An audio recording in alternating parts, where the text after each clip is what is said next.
And now the YouTube stream is started as well. All right, let me go make sure that everything is dandy.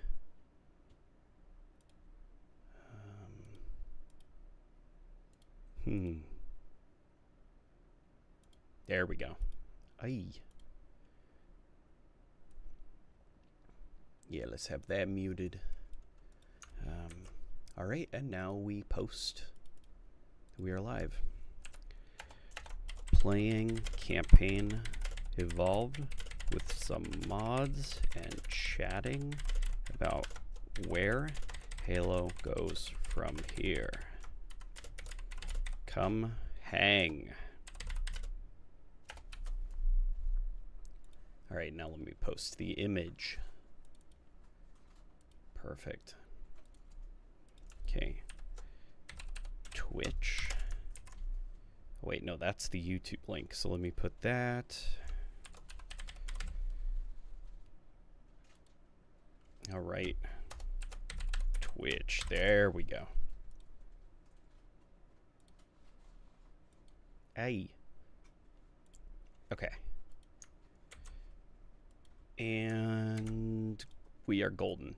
Bradley, how are you doing? I'm doing well, sir. How are you doing? Literally just started the stream. Glitch Tech, hello.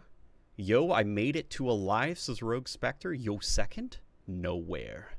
Well, that's pessimistic. I was just watching the recent podcast. Yeah, how is it?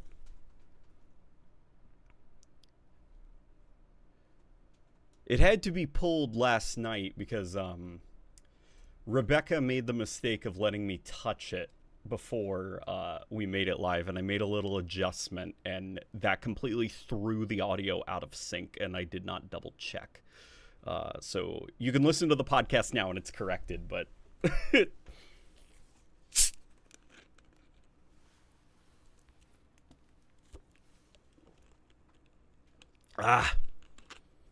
All right, gonna do some campaign. Reforged, revolved, reinitialized, remixed. Let me make sure that the desktop audio is working, because I don't actually see... Okay, there we go. Yikes, sorry about that. That was probably extremely loud. All right. Pretty good. Been playing the new Helldivers update. Glad we got an SEAF modifier. Dude, the new Helldivers update's really fun. Like, really, really, really fun. Every time I think I'm out, they pull me back in regards to Helldivers. So, as far as, like, the remake goes, there is a single achievement that I am trying to get. I need to beat the campaign on Legendary. Issue is, I beat it on Legendary, and I don't know what mission it, you know, it's like not counting. Because Campaign Evolved does not allow you to see your completion, your mission completions. So I don't know which one it is. Hello, Alex117. I am live. What's up, LNG? Not much, not much. Just, you know, chilling, hanging, playing with some mods. Hi, LNG and Poyo.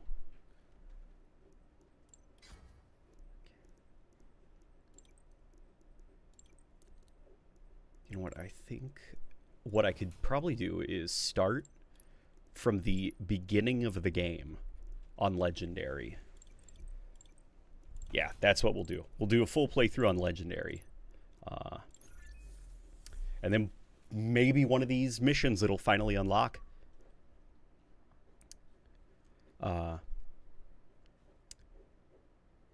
How's the gaming? Rebecca's not been doing much gaming. Well, outside of, yeah, Pokapia. But you've been crazy on the restoring. Oh my god, late night gaming! It is me. All right, it's Captain Keys, yes, and the Master Chief to the bridge on the double. Okay. My headcanon for remix mode is that it's an alternate universe where Keys' theory that the Flood is a Covenant bioweapon is true. Is that Keys' theory? Where do we go from here? Back to the Master Chief Collection. Well, the Master Chief Collection's got its own issues right now. There's a growing problem in regards to hackers, which seem to be kind of spoiling the experience for everybody. But hopefully that kind of, like, you know, acts as a little kick in the ass to get some fixes going. Ooh, which mod are you playing? So it's a couple of different mods, because Campaign Evolved is cool in that you can, unlike traditional Halo mods, where it literally has to be like one or the other, Campaign Evolved, you can actually stack multiple mods, like the way that it's set up. It's actually really, really cool. So I've got a couple of different mods going. I've got one that makes the Grunt Blood look more like Halo 1 Grunt Blood, because the Grunt Blood decal in this game is closer to, like, the style of Grunt Blood seen in, like, Halo 3 and Halo Reach. I've also got one that returns the... Or, not returns, but it tries its best to make all of the weapon offsets match their original Halo 1 values. There's a couple that don't look quite right, like the assault rifle. It's a little bit too small on the screen, but gets the job done.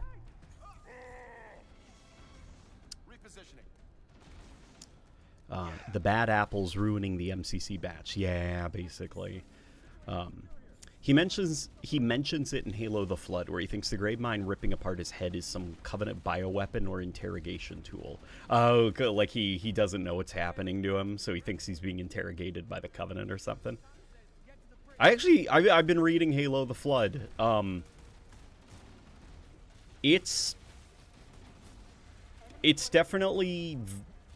It's cool. Okay, that sounded bad.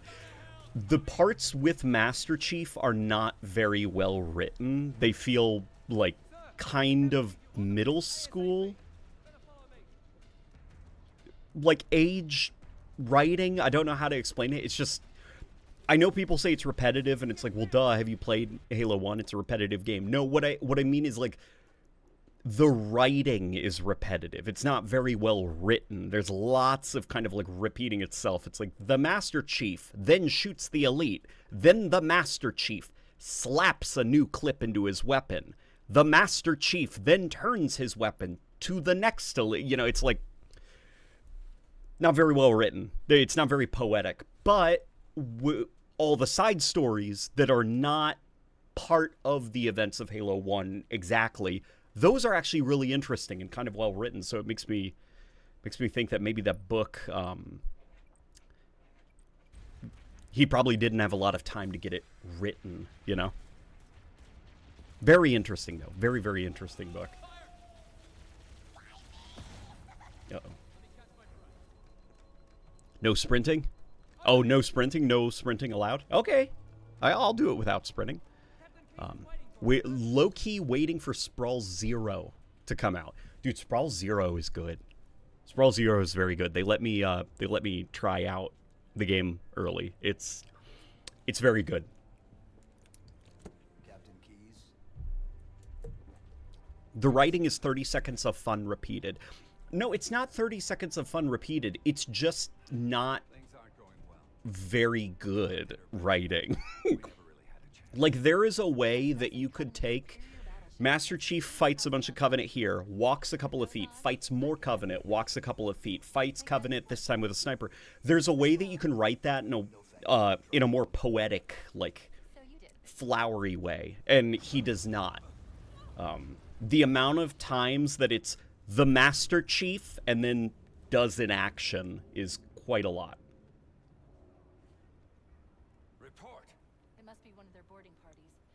I do like how Chief would happily trade in his armor for a Forerunner combat skin.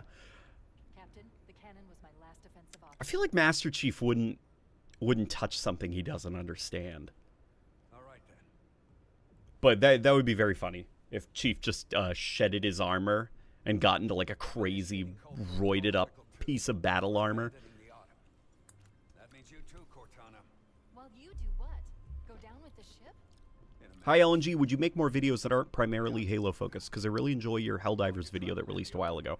I would absolutely love to make a video that's not Halo focused. I yearn, I dream of doing it. It's yeah, it's something I want to do. We'll just put it that way. If I have time to do it is unfortunately another thing.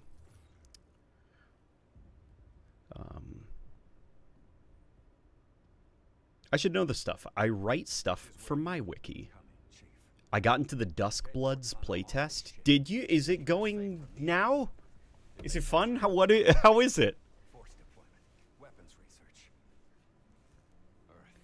How reminiscent of Halo is Sprawl Zero? I didn't really see it from the clips. Not reminiscent in the slightest. It has very little to nothing in common with Halo.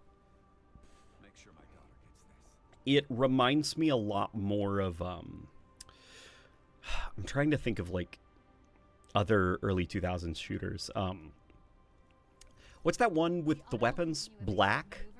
The emphasis on black. Like, it's very linear, very corridor focused. There's a bit of Half-Life 1. It does remind me a bit of Half-Life 1. Yeah, but there's very little Halo in the game. Yank me. Not that that's a bad thing, by the way. LNG, what do you think of Sledgehammer maybe handling future Halo games? Well, from what it sounded like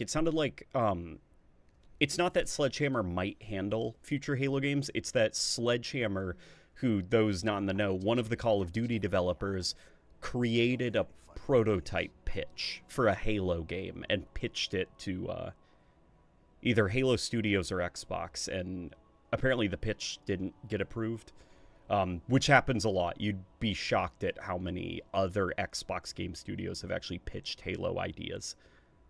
Good luck, Master Chief. Evolution of the homing attack win. Oh my god. Wow. That's actually an interesting idea.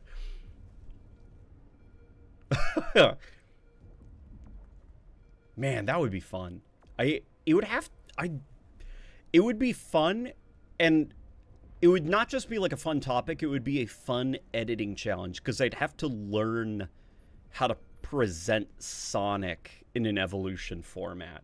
Because Sonic's such a fast-paced game, and the Evolution videos are kind of like slow burns, you know?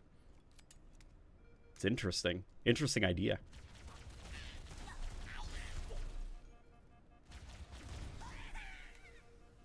Keep your head down. There's 2 of us in here now, remember? Would have been cool to see Antonio Silva in Campaign Evolve. The scene with him calling John a freak and how the Spartan program is finished would have been interesting to see. There's this like fine line with the Halo remake that I think that they unfortunately had kind of set themselves up for those kind of, you know, I wish that they did this, like the missed opportunities, which is it's not quite sure if it wants to be a faithful remake of the original game or a modernization of the original game, you know?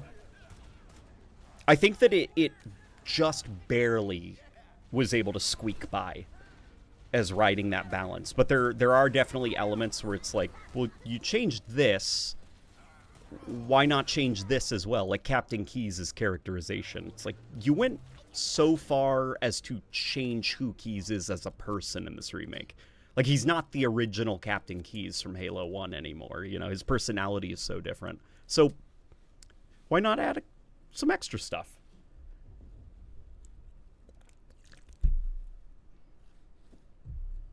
The Chief parts of the book are written like an annotated game walkthrough, and Chief is characterized like a cheesy Duke Nukem-esque action hero. I haven't gotten to any weird characterization for Chief yet. for reference, Chief, in my read, is still stuck in the second level of the game, rescuing Marines. So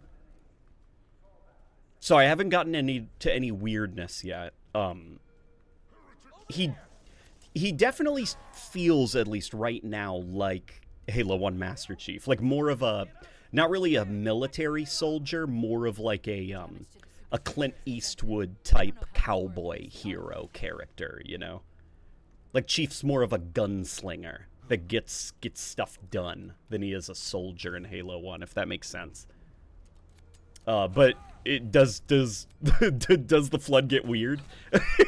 I heard that what's his name? Something Dietz, the author who sadly passed away.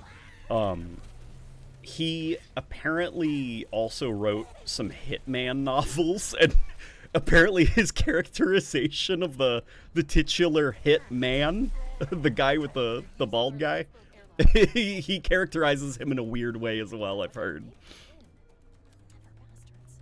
Apparently in Dietz's Hitman novels, the Hitman is a big fan of breakfast.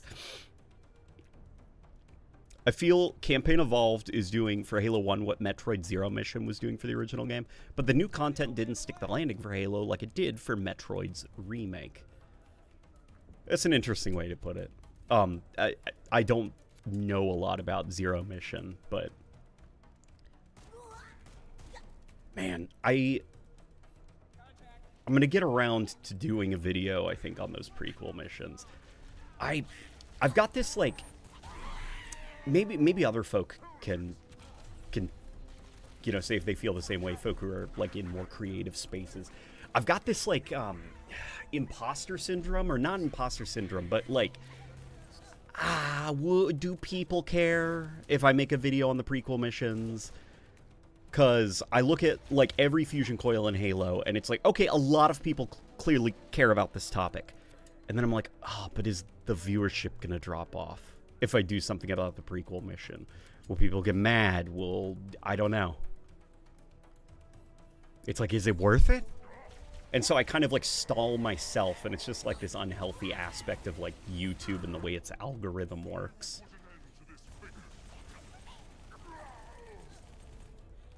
Kind of sucks the fun out of, you know, sucks the fun out of content creation a little bit.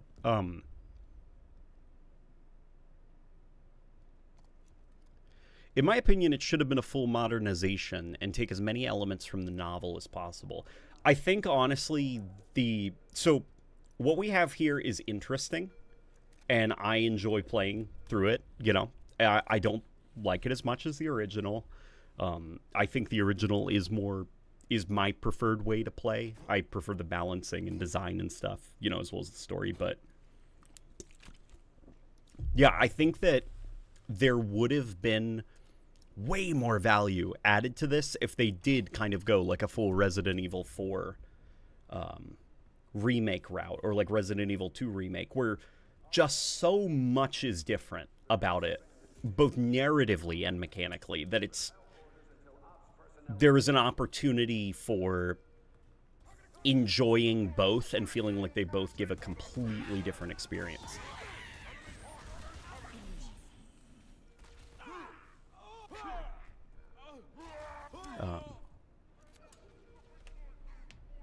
I do like those prequel missions, though, but I know that I'm the odd one out, and that's also part of why I'm a little bit worried about making a video about the prequel missions, because I have surprisingly nice things to say.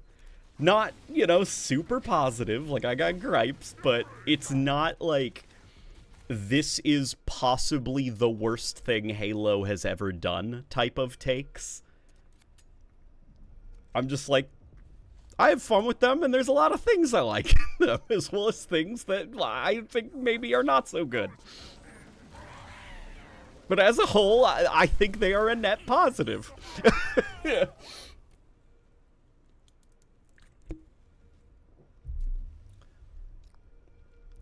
Chief refers to Marvin Mabotu as one tough son of a bitch. Sounds like someone Johnson would say rather than Chief. By the way, the hitman's name is Agent 47. I know his name is Agent 47, but it's... I feel like if I say hitman, more people know who that is. I say it more so. As well as it's fun to call him the Hitman, like as if there was a space bar. I feel like Halo 1 Master Chief might internally, in an internal monologue, refer to someone as a tough son of a bitch. Definitely not out loud. That's more of a Johnson thing. But internally, I could see Halo 1 Master Chief thinking that.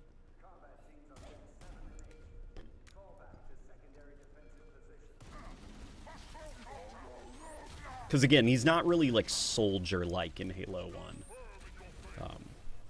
Even in Halo 2, he's not very soldier-like. He's more of a, like, a hero, the way he's portrayed.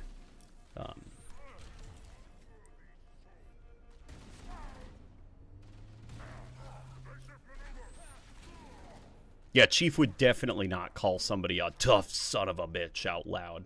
That's something he'd think to himself. What is modded here? What we've got mods for... Here, let me find a grunt.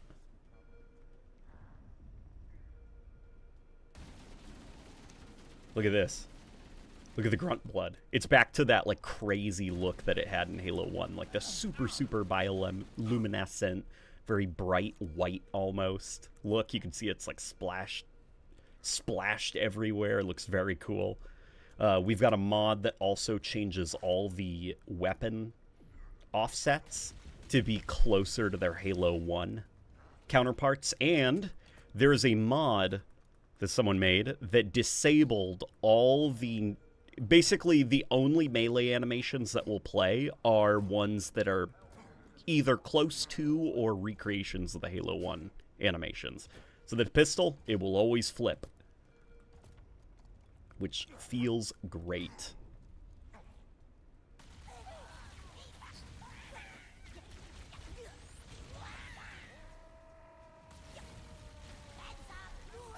Damn it.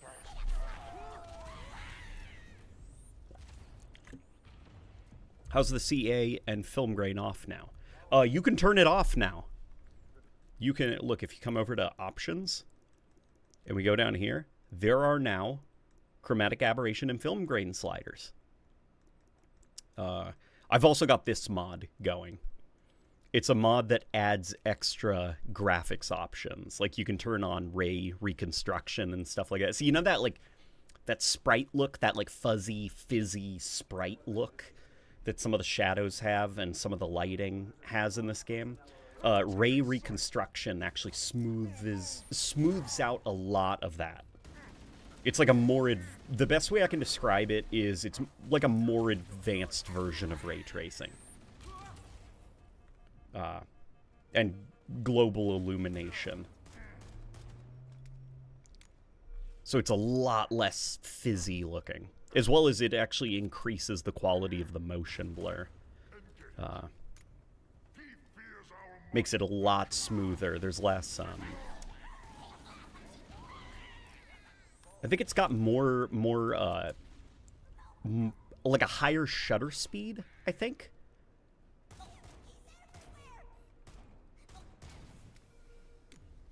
If that's even how Unreal Engine 5's motion blur works. Kind of like, you know, mimicking shutter speeds on cameras for motion blur.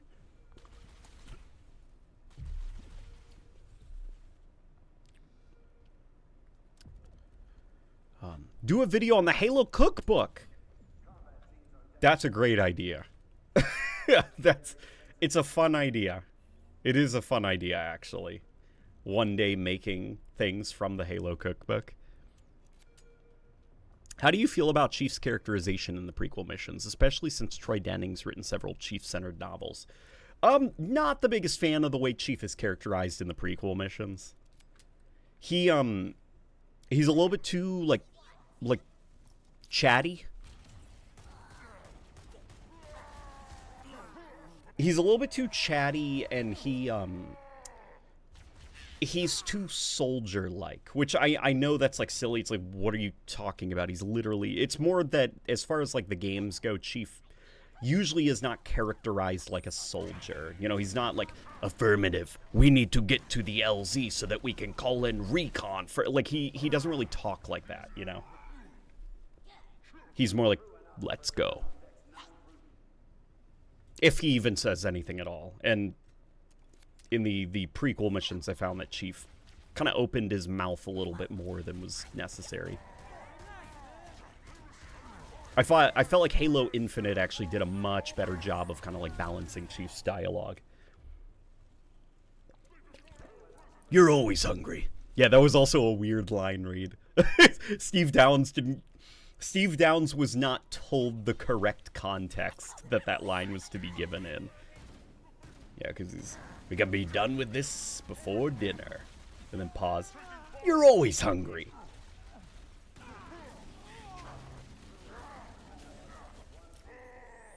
There is a way to deliver that line in a way that like isn't awkward.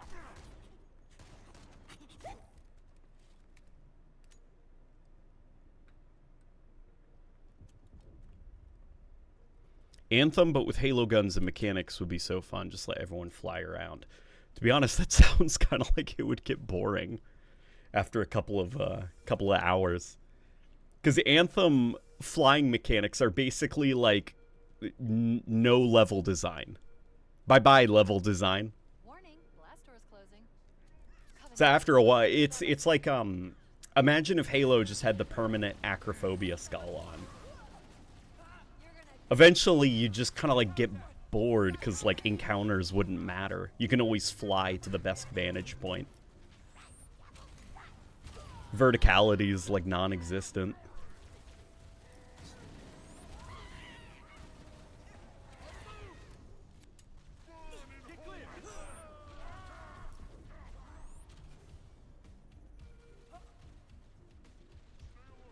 I like the idea of him speaking a little bit more since Reach hadn't fallen yet.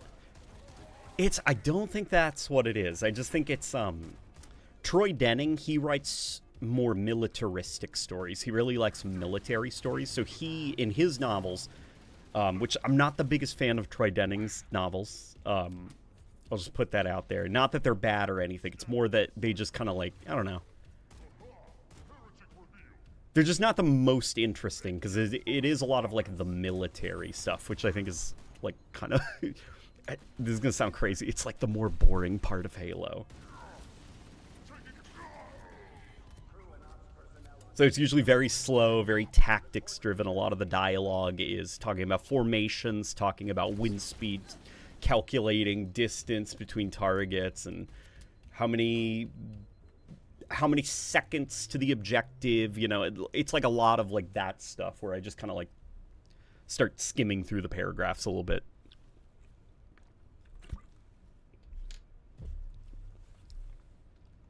Have you ever played Attica, LNG? I have Attica on my wish list on Steam. I have been looking at it. I have heard that it's good. That's the one that's inspired by Halo, right? In my opinion, with the culture of extreme negative reactivity strangling the Halo community, any change made in any remake would be met with unreasonable hate.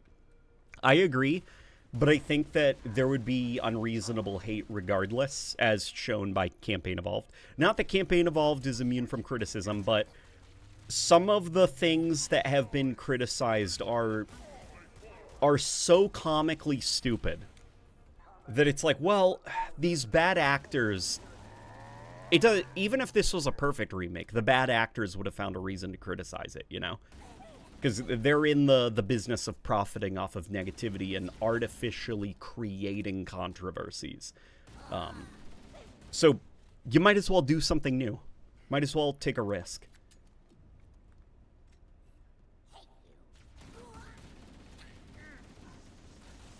I think folk are starting to learn that YouTube and Twitter are not the entire world or an indication of what a player base thinks.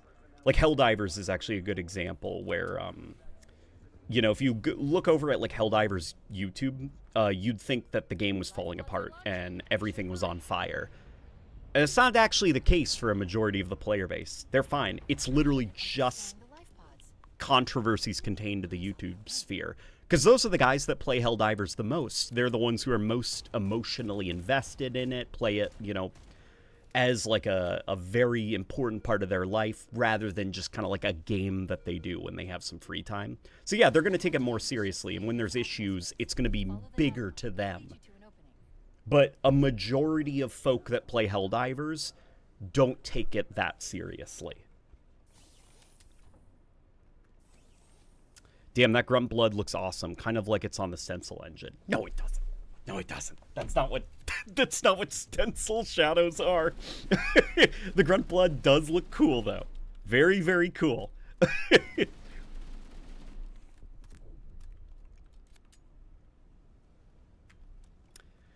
I won't call out names, but a lot of bigger Halo YouTubers seem impossible to please and immediately turn to calling this game lazy or an asset flip. I agree.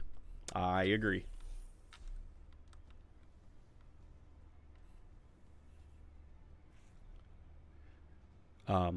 Have you ever... Oh, wait. It's the one with the gravity gun arm. The health system is kind of interesting in that it's like Halo, but it's different. It's single player as well, right? I'm detecting Covenant movement outside the access ways.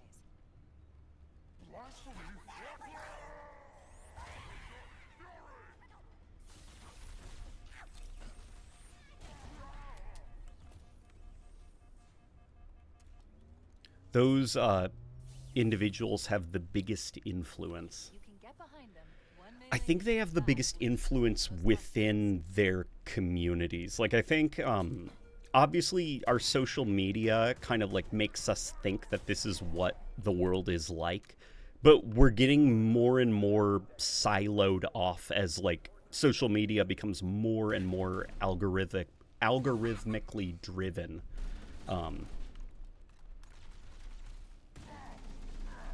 And so, ironically, there is a part of that where, as, you know, we kind of get kind of trapped in our own silos, those people, their reach, their influence will only kind of exist within their communities.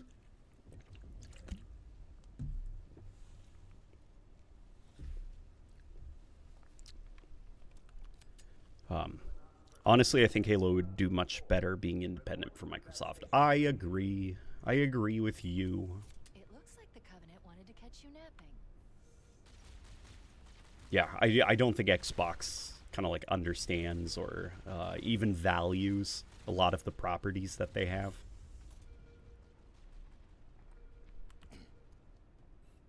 Once upon a time they did. But those days are long gone.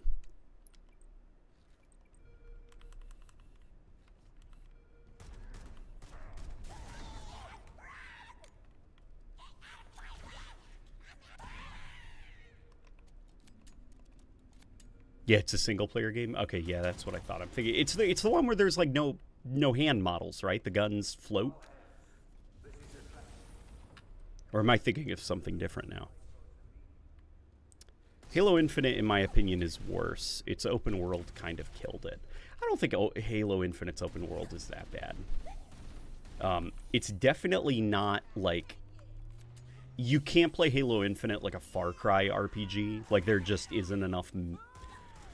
You know, like if it was between like Assassin's Creed, Black Flag, Resync, and like Halo Infinite, like come on, come on, that's who are we fucking kidding? But I don't really think that the open world killed Halo Infinite's campaign. You know, it does make it a lot harder to replay, though, because, like, a standard Halo campaign is, like, 4 hours, 5 hours, maybe, where Infinite's open-world campaign is, like, 20 hours or something. You know, a lot of playing it is kind of running around the same environment and spending a lot of time there. So you're not going to do, like, multiple runs of Halo Infinite's open world, you know? Because a lot of that game is just existing in the open world.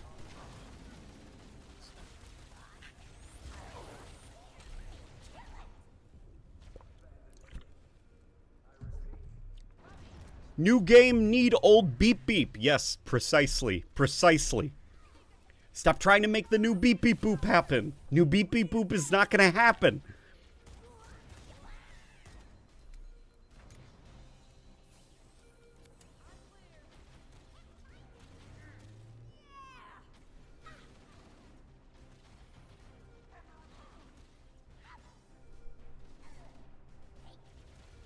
The lack thereof of unique enemy encounters made Infinite kind of meh.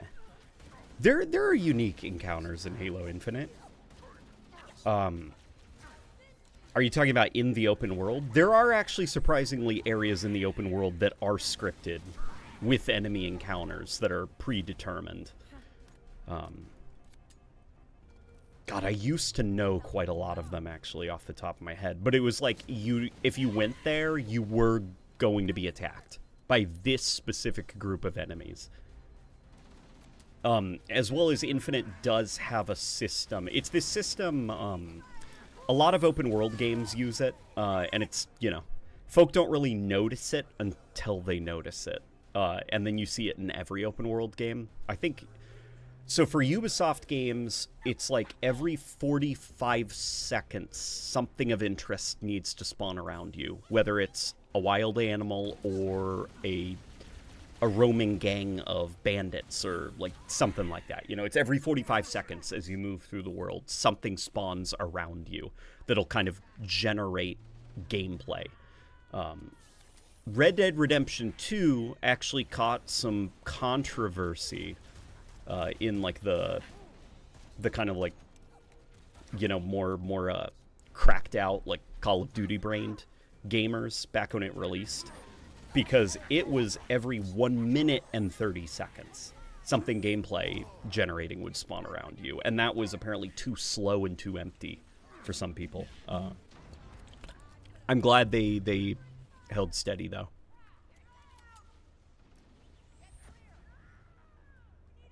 But yeah, Halo Infinite also does that. I don't know the exact timing, but there is like a after a certain amount of time, something will appear nearby.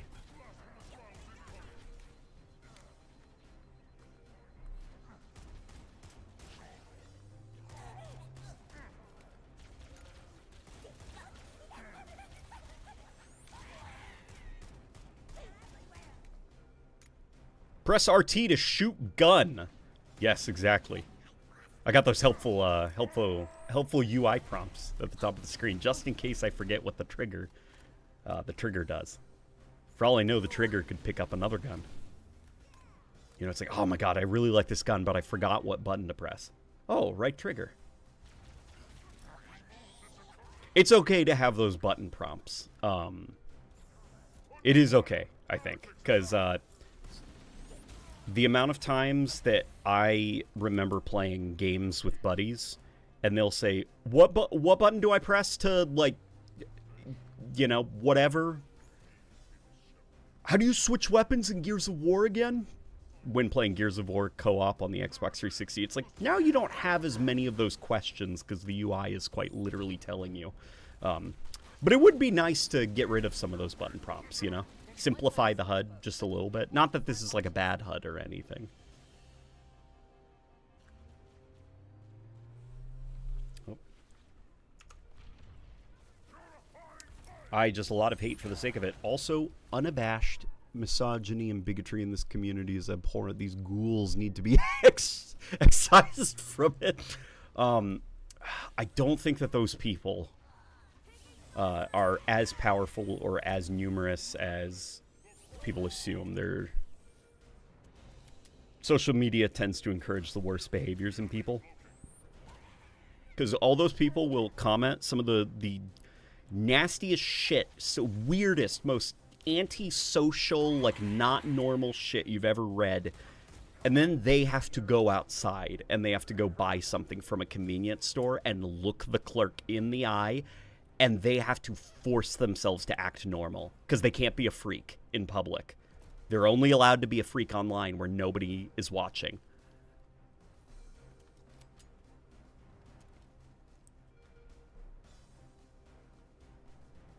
Because that kind of behavior isn't acceptable out in public. 343 threatened to remake Halo 2. I think it's probably going to be the whole trilogy, right? On the plus side, if they do a Halo 2 remake, the likelihood of it being better than Campaign Evolved is much, much higher. Because basically it will be the Halo 2 anniversary effect, where if, you know, they don't fire all of their developers again, and they work with the same partners, and those partners also didn't suffer, you know, crazy layoffs or whatever because a job was finished. All of those folk will have learned valuable lessons remaking Halo 1, and that will make them much stronger going into Halo 2. And that's why Halo 2 Anniversary felt a lot more kind of like locked in.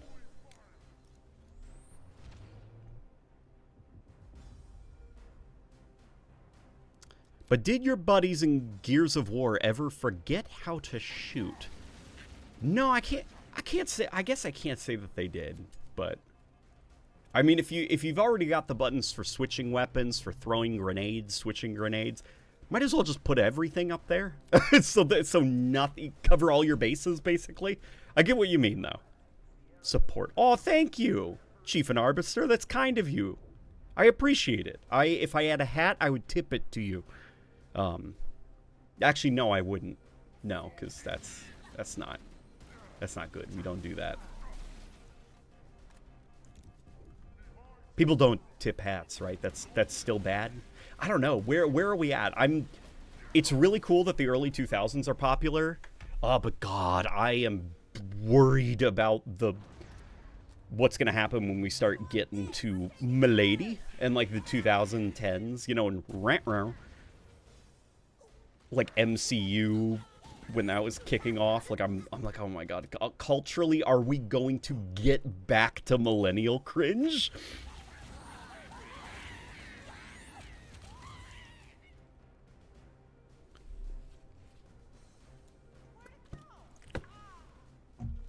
I'm scared that they'll recast Artos and make him the annoying hand-holdy NPC like Cortana was in this game. I'm trying to think of, like, you definitely have to recast the Heretic, because unfortunately his actor passed away. The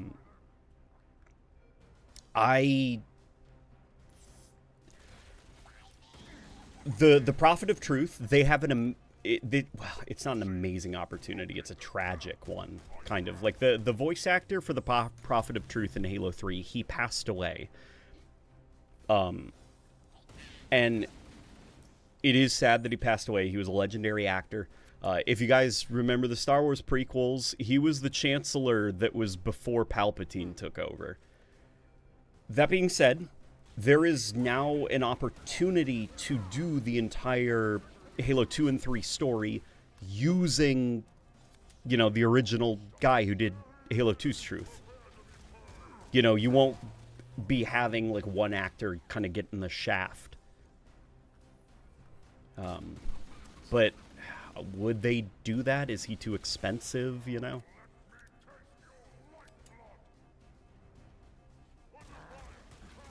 Halo 3 Truth is Zod. He is Zod. He is Zod, isn't he? Holy shit, the face. Yeah.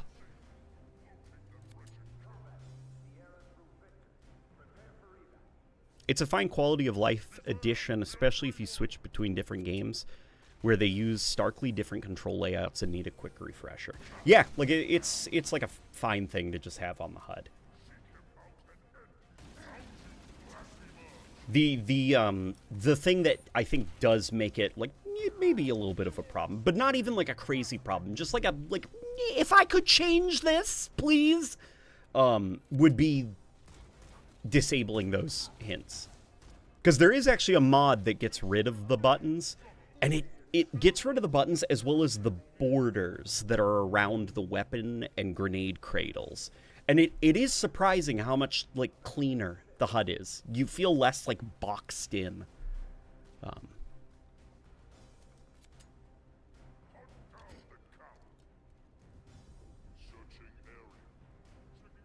Michael Wincott just didn't want to work with Microsoft or games in general ever again.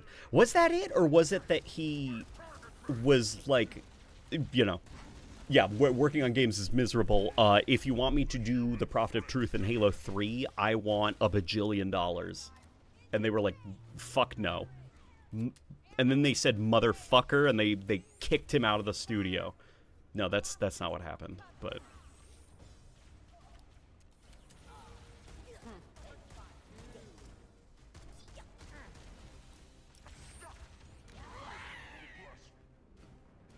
Apparently they used his voice in the trailers without his permission, and he was like, screw you guys. Really? Oh, no, that's bad. You can't... Oh, my God. I don't know how it is for, like, video games, but I know at least in, like, movies and stuff, that's like a... You can't do that. You can't just use... Like, if you're re-releasing something, like a movie or something, I do know to some extent you do need to contact... you do need to get in contact with some of the original cast if you're going to be reusing stuff for marketing purposes. As far as, like, video games are concerned, is it like you did the gig and we own everything that you've done?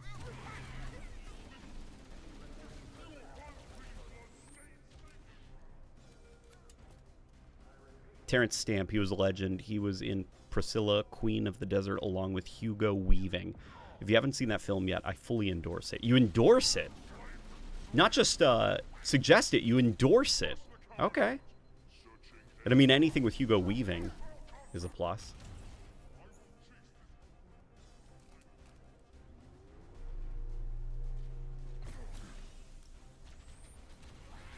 Okay, I am really just, like, stuck back here. I need to, like, kind of get my head out of my ass and start moving.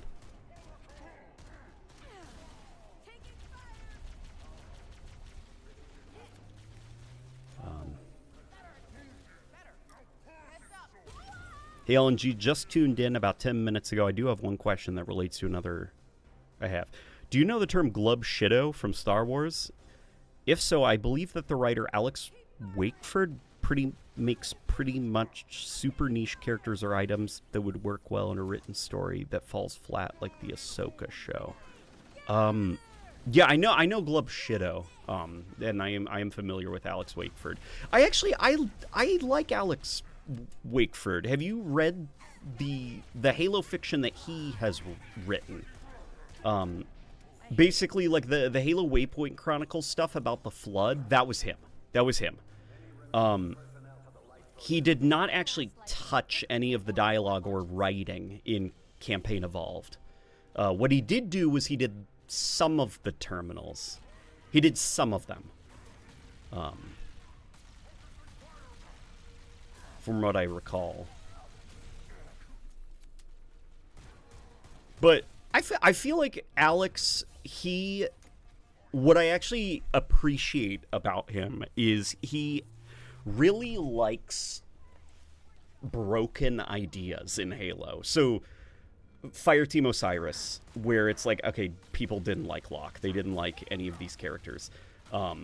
Governor Sloan, like a lot of characters from Halo 5 that are just kind of like they fell flat in the community. He likes taking those and seeing if he can tell a new story with them and kind of like revitalize them to an extent, like breathe new life into an idea that didn't work one time.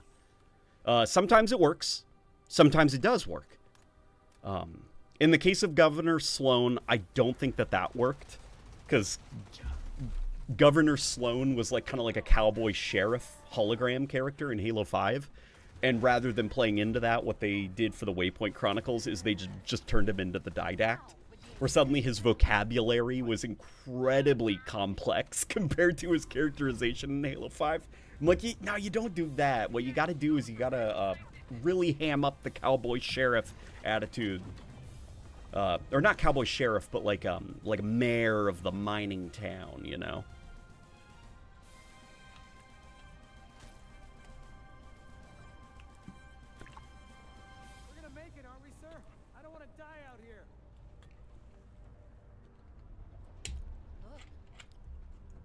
This Michael Wincott talk reminds me of the GTA Vice City voice actor explaining why they don't use high-profile actors no more, GTA 4 onwards. had a screaming competition with the voice protagonist of Vice City at the studio. Yeah, a lot of those, why is your beard so unnerving? What's going on? This is the second time that I've seen somebody mention beard. What is that thing, Lieutenant? Are you guys arguing about my beard? I haven't shaved. I haven't shaved for a couple of days. So it's getting a little bit scraggly. It's getting a little bit out of control.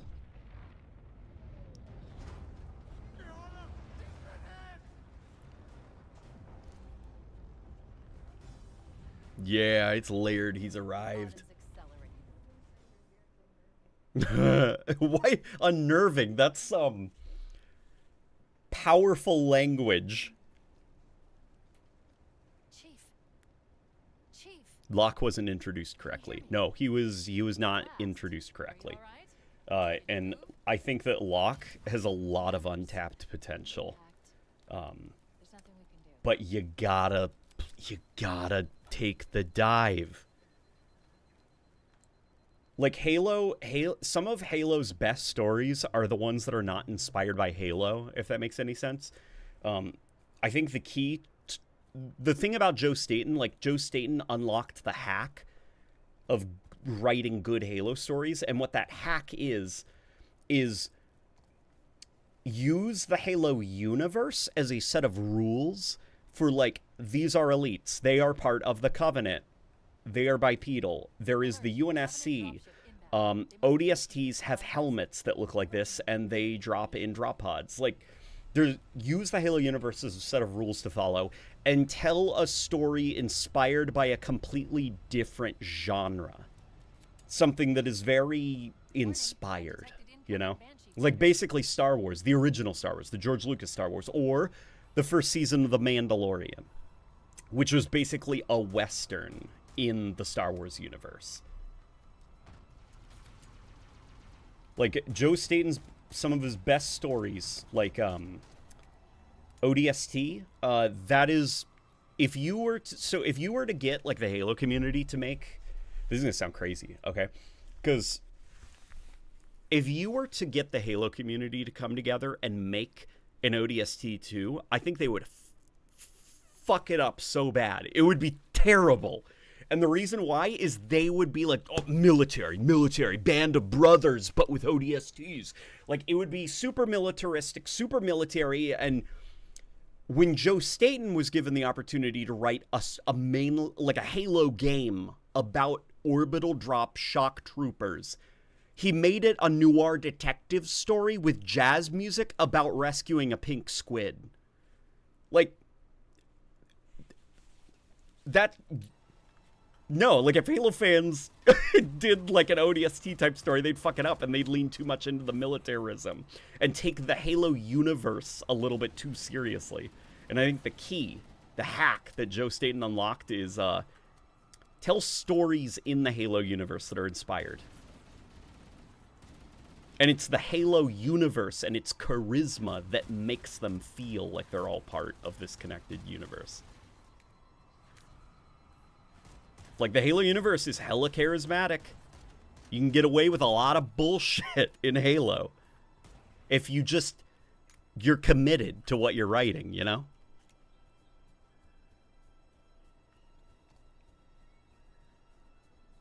I'd convert Spartan Ops into a Halo 4 Locke campaign. That would be fucking great.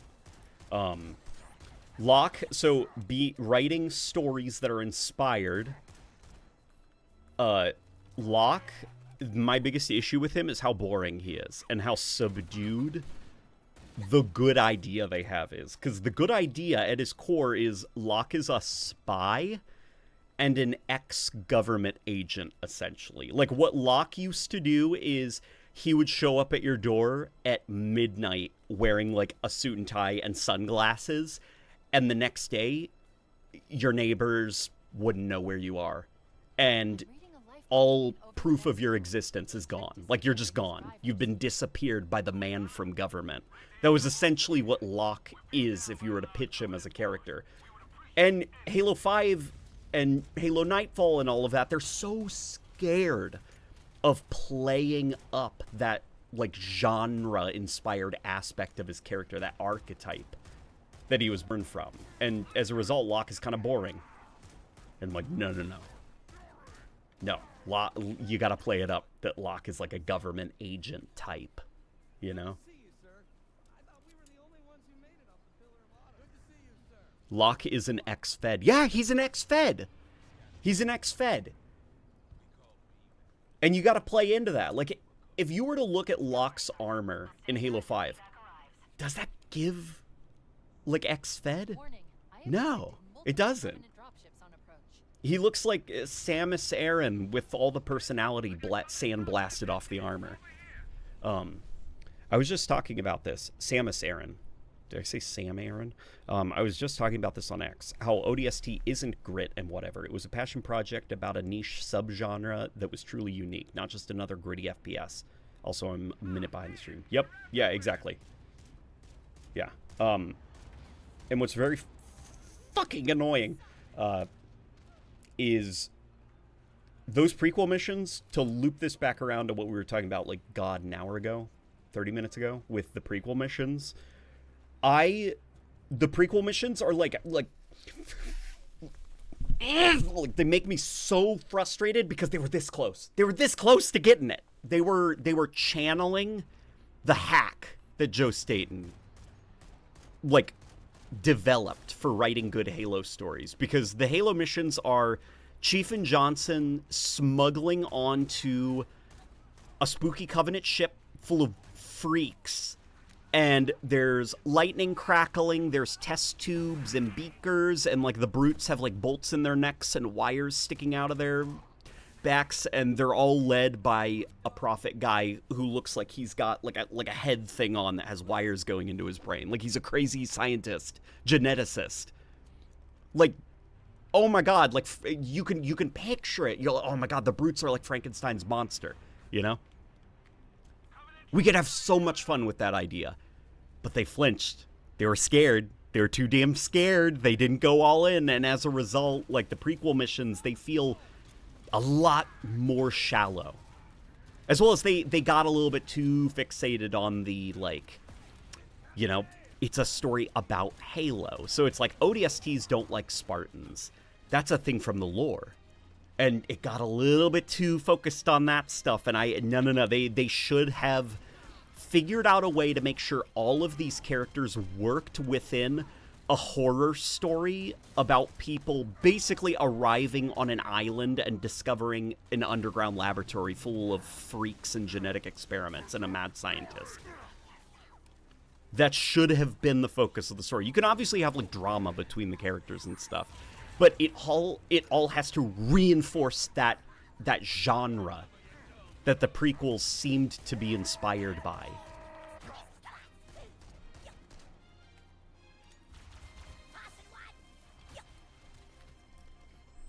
They didn't lean into it. They did not.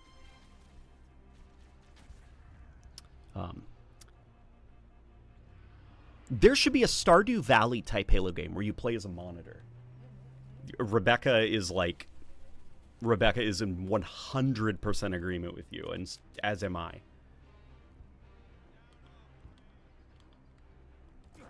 The Covenant Dr. Zomboss. Basically.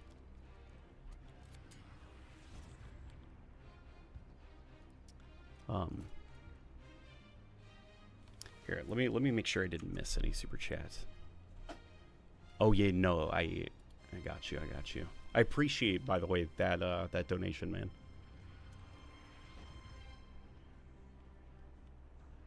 Yeah, just, and they're definitely, you know, it's not just down to the writing. I also think, like, casting and all of that is very important, and I think casting is one aspect of Halo Studios where, unfortunately, there's kind of like that nasty holdover from the 343 era. Like, I don't think their casting directors have been great.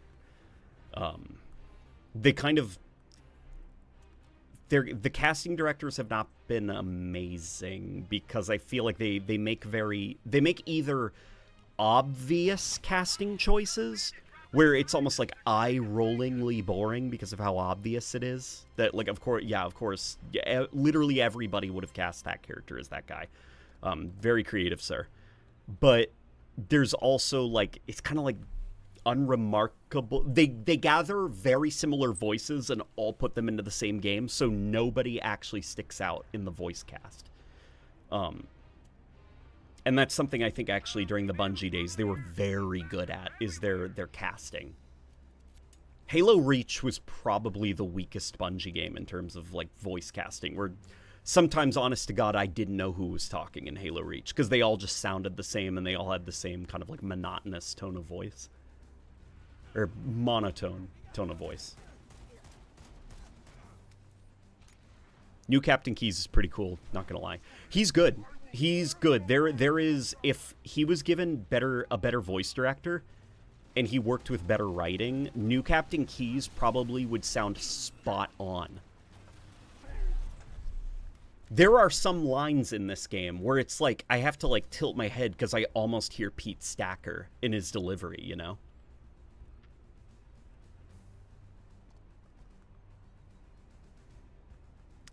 What sort of armor appearance do you feel would accentuate Locke's base characterization of a G-Man, Man in Black, any existing variants, or something new? I had, like, do you remember, were you there for, like, that stream a while ago where I was talking about Locke? And I was thinking what you gotta do is you gotta do something that implies night vision goggles. Like, whether it's 3 green dots up here, something that flips down when he goes into combat mode, or just have his visor glowing that exact, like, Sam Fisher shade of green. Like, don't do blue. It's got to be green. It's got to give off night vision goggles, like spy type stuff. And there definitely needs to be, like, an emphasis on his armor is full of stuff that is useful to him. Like, you can have, like, a little radio antenna sticking out of it, like the implication that, you know, he uses it whenever. I know that, like, you know, Spartan helmets have that shit internal, but you gotta put some of that stuff on the outside to sell the look, I guess. Maybe give him a bit of a cloak so that he feels even more spy-like. And a lot of his dialogue needs to lean a bit more into some of those conventions.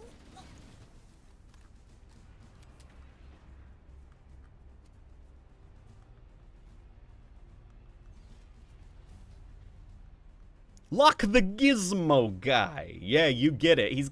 Yeah, where the fuck are his Gizmo gadgets?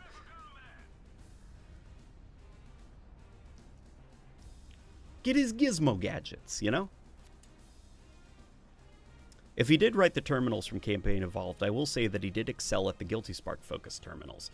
Yeah, that's, Alex. Alex is someone that loves Halo extremely deeply. And what he really, really loves are, like, the characters of Halo. Like, he really loves characters. He loves understanding characters. And what he really likes is, even back when he was just, like, a member of the community, he talked about how once he was hiking up a mountain, and he was in a really pissy mood, because it was, like, hot, and his shoes hurt, and he was getting blisters. So he took a break, and basically to relax and cool himself down, he just fucking knocked out, like, a short story about an aspect of the Halo lore that he thinks is really undercooked. It doesn't make a lot of sense. And it's just like, that's what he did to relax. Yeah.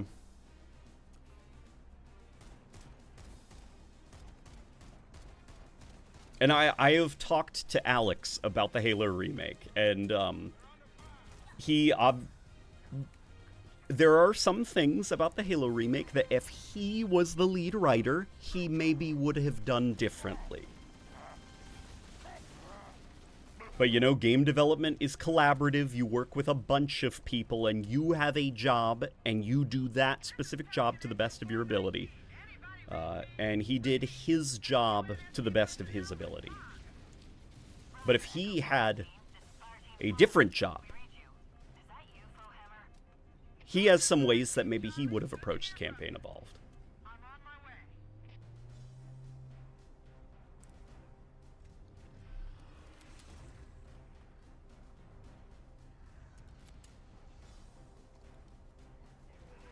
Adding sprint but not clamber. I don't really get that. I have a theory that the reason... I don't think clamber was excluded for, like, faithfulness. I don't think they were, like, worried about the gameplay not feeling like Halo 1. I suspect maybe the reason clamber wasn't included was due to the Reach engine. And it's not really we can't add it. It's more like when you're ready to actually start developing the game, the amount of engineering work and time required to get clamber working would have taken, like, your engineering and your animators and stuff away from more important work. So it was just decided early on when they settled on the gameplay direction for this. They were just like, no clamber. We will not have time to get clamber done while also getting these features done as well. So clamber was cut as a result. That's what I think probably happened. Have they modded in Spider-Man yet? No, they have not modded in Spider-Man, but they have modded in Leon Kennedy from 2004's Resident Evil 4. They ported that model of Leon S. Kennedy into this game, which is very funny. I'm waiting for CJ from Grand Theft Auto San Andreas. He's usually the litmus test for, like, if a game is going to have a modding scene, is if you got CJ ported in, you know?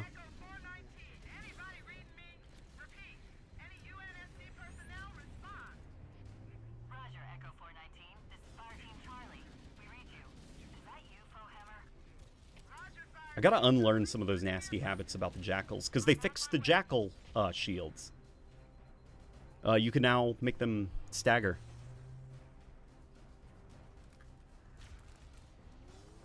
You know what's kind of crazy about the remake? The assault rifle, at least on Legendary, I think it's better on this level than it is in this remake. Uh-oh. If you know how to use the Halo 1 assault rifle, it's actually very, very good. I think with the lack of, like, HUD feedback, you know, the HUD kind of blooming and expanding the reticle, folk don't realize when they're playing Halo 1 that the longer they hold the trigger, the more inaccurate it gets. So if you, like, you know, fire off 4 shots, then pause, then fire off 3 shots, pause, like, give it a little bit of breathing room, the recoil will always reset. And you can actually use that thing at some decent distances. And it also, it's like every couple of bullets will make an enemy flinch. And the thing about the assault rifle is it has the fastest fire rate of all the weapons, you know, bar the plasma pistol. So the assault rifle in Halo 1, especially on Legendary, if you pair it with a plasma weapon, it's one of the best weapons in the game of just locking the elites the fuck down. Because it's dishing out so many shots, and if you unshield them, then switch to the assault rifle, they get stun locked because they can't fucking move because you're pumping so many shots into them.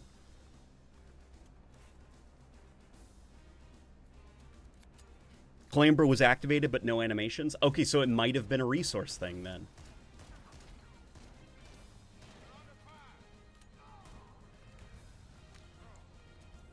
Yeah, it might have been like if you had clamber, there would probably have to be like some networking related stuff. Like, I doubt it's as simple as just enable clamber and now it's completely bug free and works. You'd probably also have to expand like testing to make sure you can't get out of certain areas, make sure it doesn't break certain scripts, or, you know, let you kind of like just run outside of the map. But then you'd also have to start dedicating resources like animation to it, and even sound design to it and stuff. And what seems like a super simple feature starts to balloon into a multi-team project to get it done. And if those teams already have to do like X, Y, as well as Z, you know, and they're kind of overwhelmed, you know, with the workload they already have, it's like, fuck it. Don't do clamber, you know?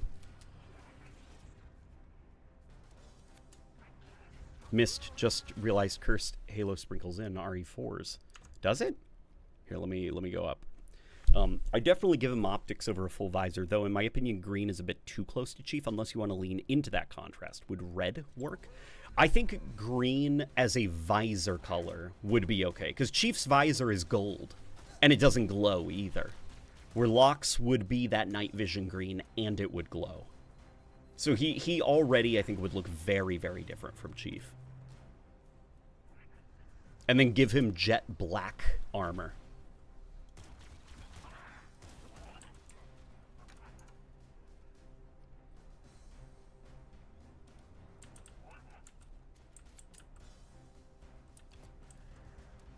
Wasn't half the fun breaking Halo's maps in Sandbox? Yeah, that is fun, but there is such a thing as you've gone too far, you know?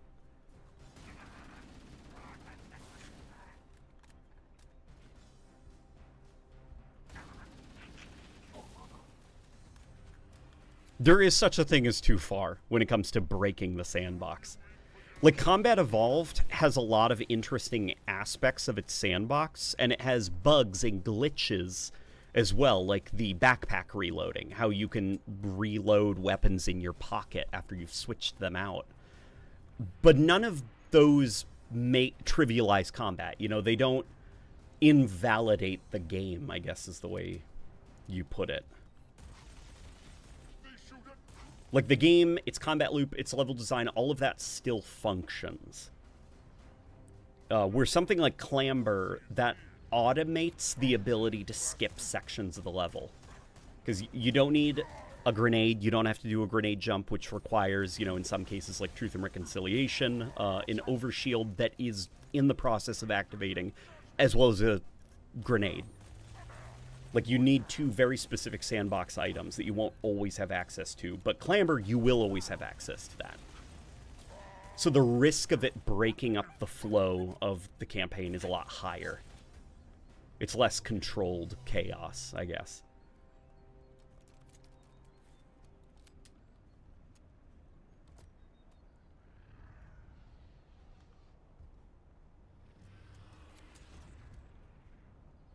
Have they fixed the 60-round skull breaking the Marines? Yes, they fixed it. They now fire their weapons. Look, more lifeboats. They're coming in fast. Ruby's mod assault rifle perfects it, makes it burst, makes it so burst fire is actually goaded. Yeah, I remember that from Ruby's mod. He punishes holding down the trigger, but if you burst with it, it's actually pretty decent. Obviously, it's the king of close range, but if you burst with it, it's a lot easier to use on, like, you know, this level, as an example. My topographical scans indicate a subterranean passage nearby. It looks like our best route out of this valley. Wish I could play the remake, but the legendary experience really isn't great. Yeah, it's not. But that's okay.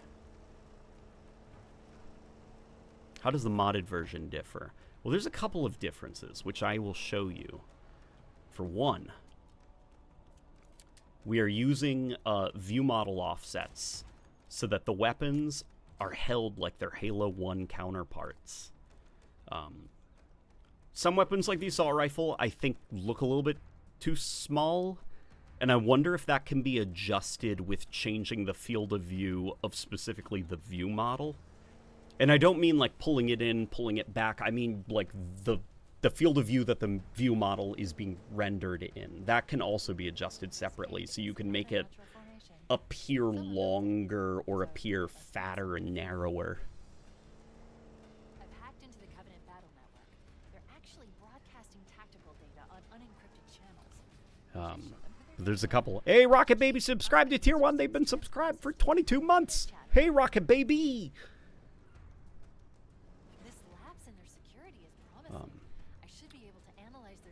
Green glowing visor, jet black armor, so Locke's armor is colored like an OG Xbox. Oh my god, I didn't even think of that. That could be a fun reference. Proper animation mods are possible, no?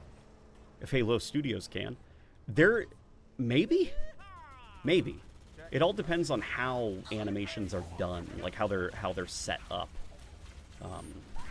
in this game. But anything's possible. Oh, guess what I discovered? I made an interesting discovery. So, this was, oh boy. I was on the toilet today, and I was thinking. I was doing a really big think. I was diverting, like, all mental faculties to this think.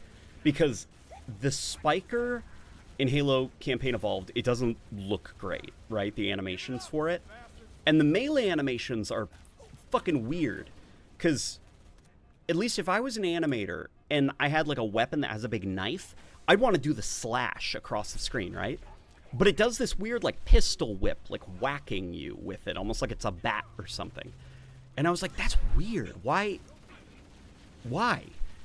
And the guy who actually animated the spiker in Campaign Evolved, his portfolio goes all the way back to Halo 4. Like, he's done work that looks very good, very polished. So I was like, what the fuck happened? I feel like any animator's instinct would not to make the weapon do, like, a weird pop, you know? And then it dawned on me, I know those melee animations. And sure enough, the spiker in Campaign Evolved, it's using the Mangler animations from Halo Infinite. So the reason it does a pop, you know, instead of a downward slash with the knives, it's because it thinks that there are a pair of tusks that it's jamming into the enemy. Because it's using the Mangler's animation set. Yeah, so that's the discovery that I made today. And the sprint animation, I'm gonna double check and see if it's using the Mangler sprint animation too. But yeah. See, that's the stuff that doesn't matter, that nobody cares about. That, well, I care. It matters to me. It was a fun little eureka moment where I was like, I found you, you motherfucker! You can't hide from me! I know what this is! Tusks like a walrus? That's what I call it. The you know, the blades on the Mangler, the way they go down. It reminds me of like a walrus tusk, you know? So a poorly reused animation, even. Well, here's the thing. There was a lot of effort done because, like, obviously the spiker and the Mangler do not have the same proportions and stuff. So there are very subtle differences. There's new keyframes added. Some of the speed, weight, momentum was changed a little bit. But certain beats where it's, like, exactly in sync with each other. They hit the same poses where the motion to get to those specific moments might be different. Where I'm like, that's it. It's the Mangler. He took the Mangler animations and made adjustments to it. It honestly screams to me like there just wasn't enough time to finish it. You know? Like, it's as simple as that. It probably required a lot more time to get done. At least, maybe not like the Mangler itself needed months and months and months, because I don't think any animation, you know, for like a weapon, like smacking somebody, I don't think that would require months. It's more like if that specific animator on his workload was like, the needle rifle's firing animation is broken. You also need to work on getting like the beam rifle's overheat animation done. You also need to check to make sure that all of these weapons are using this specific sprint animation. Like, you've got all these fucking things on your list of to-dos.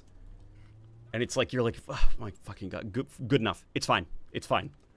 And you gotta just move on to the next thing, you know?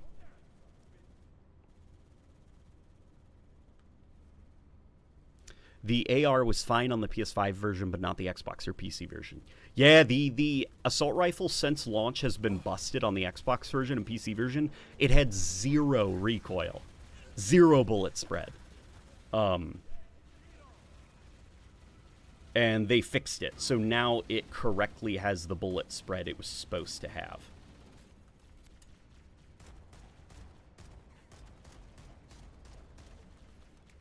You motherfuckers, some of you in the community, I saw you when this game came out. The This might be the best balanced assault rifle in the Halo franchise. All Halo games going forward need to balance their assault rifles like this. And it's like, you told on yourself because this shit was broken. Literally a bug made it have no recoil. And that's why you liked it, because it was broken and had no recoil. You've told on yourself.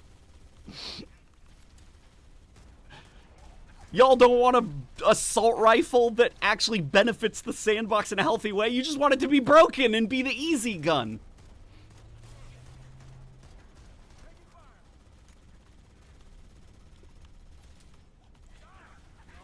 Mangler, aka the Brute Saber-Tooth Revolver. Yes, exactly.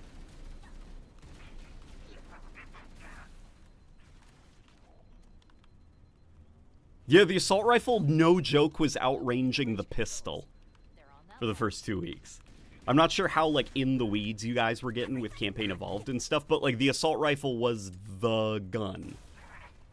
Crazy fast fire rate, absolutely no recoil, like sentinel beam accuracy. It was just like, no.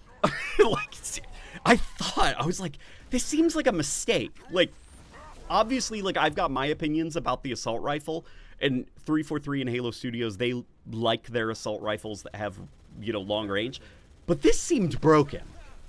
It seemed like something was not working correctly, and sure enough, yeah, something wasn't working correctly.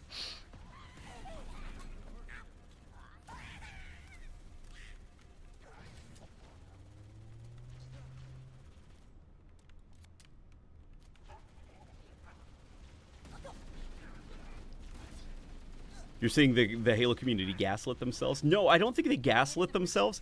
I think that, you know, the people that, they just want an assault rifle that's not useless. No, what they actually want is an assault rifle that's broken and means they won't ever have to pick up another gun. They want a gun that's like for babies and it's easy and you don't have to switch to anything else. It gets the job done. And it's better than the pistol, and it's better than a plasma rifle, and it's just the best gun in the game. That's what they really want.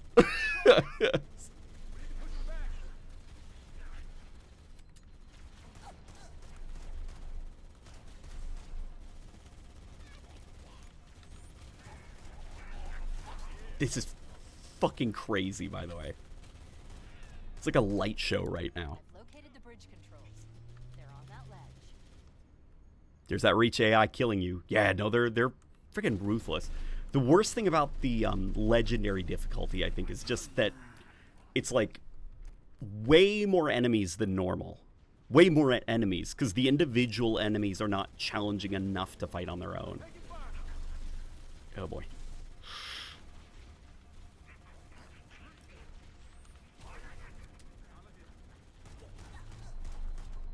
Okay, I am going to... Yeah, I gotta... You don't really need the assault rifle anymore.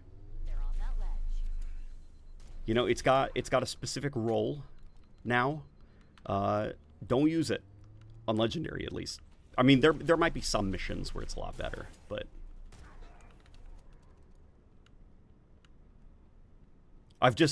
you know... For the longest time in this game, like... No, the assault rifle is cracked. It's busted. It's broken. It has 0 recoil. You gotta keep it. I gotta unlearn some of that.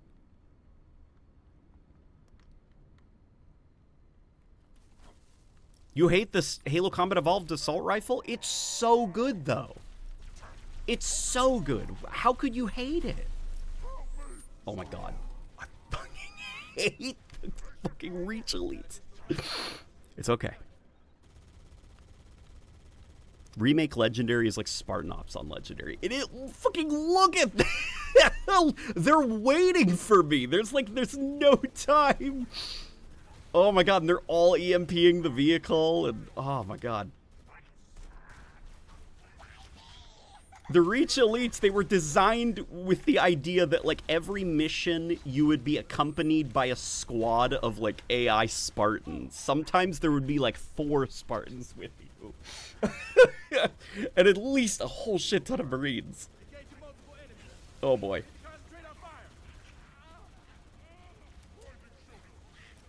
And definitely not like big, wide open spaces where you can kind of approach an objective from a variety of different ways.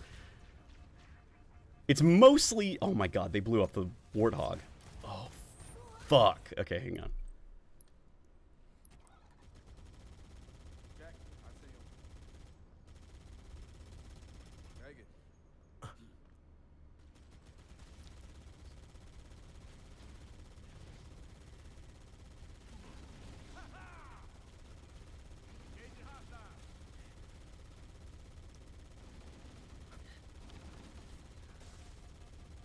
AR is not balanced. You dropped it immediately. I don't think every gun needs to be viable on Legendary. I think what Legendary difficulty does is it separates the... What's the phrase? What's the phrase? The wheat from the chaff? What is it? What's that phrase, you know?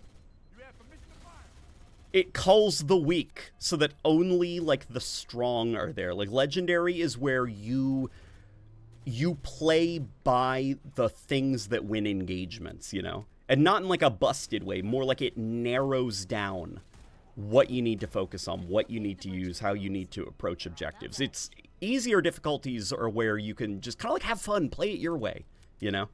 Legendary, though, is where it's like, no, we can't fuck around with, like, the fun little happy fun guns. It separates the boys from the men.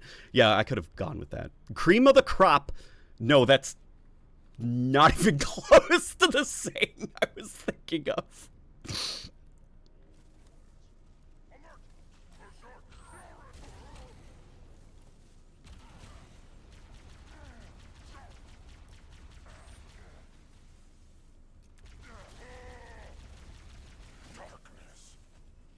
All right.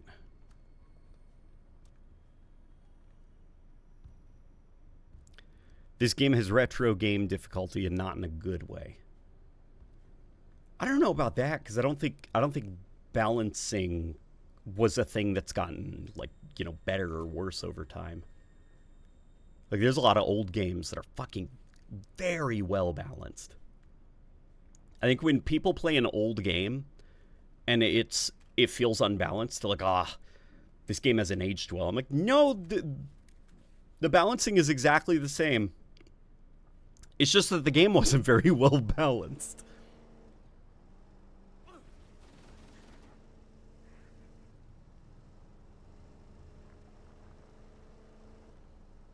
When's the last time you used the Needler on Legendary?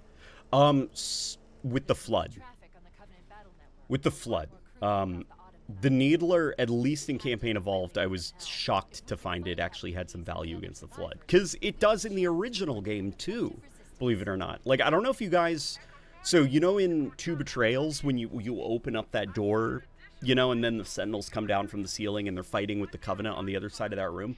If you kind of aim in the direction of an elite, the needles will track across that long-ass room over to an elite. Like, that's how far it will go. The tracking. People really underestimate how damn good the tracking is on the CE Needler. And it's like, yeah, it's going to be slow as shit, but it's like a snail with a nuke strapped to its back. Eventually, they will reach their target and fucking blow it up. If you're patient.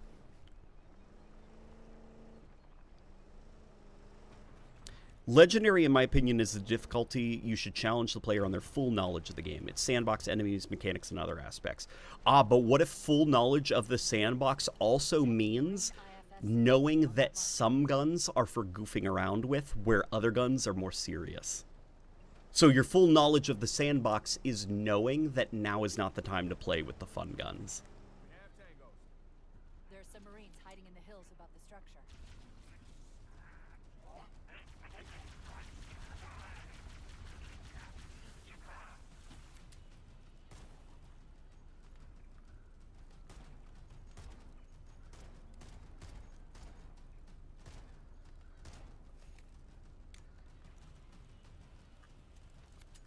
For all its faults, Halo 4 had much better Cortana mannerisms. No. No. No. No. My face just contorted. Are you kidding me?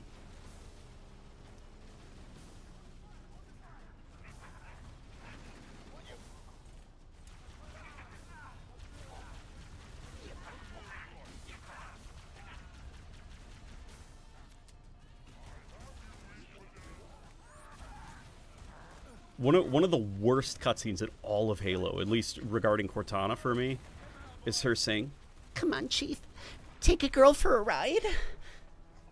I'm like, damn. What did you guys do to Cortana? We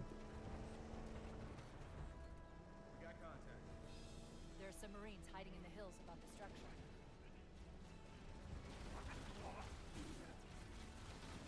Yeah, there we go. The plasma pistol against the Flood on the remake is busted with the overcharged shot. Yeah, I noticed that. The overcharged shot, it deletes, like, everybody. Everybody. Did I just fucking... I wasn't... What the fuck just happened? How did I get up there? I wasn't looking because I was reading the chat. Did I, like... Huh?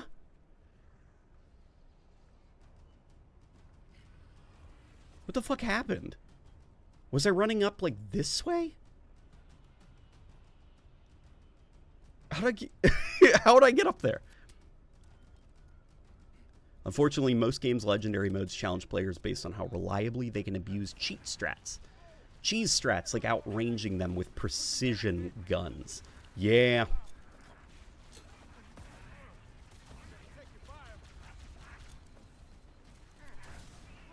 I don't necessarily hate cheese. But if you can create a combat loop that is interesting enough to where you don't have to cheese, then games are all the better for that. Like, I think Doom Eternal is one of those games where it is flawless.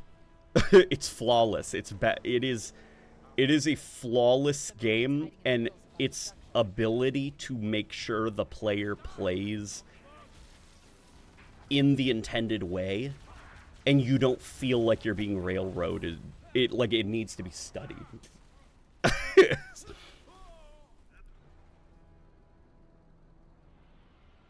What's your take on the ventilation mechanics in Infinite for plasma weapons? I don't like them too much. Not that I hate it.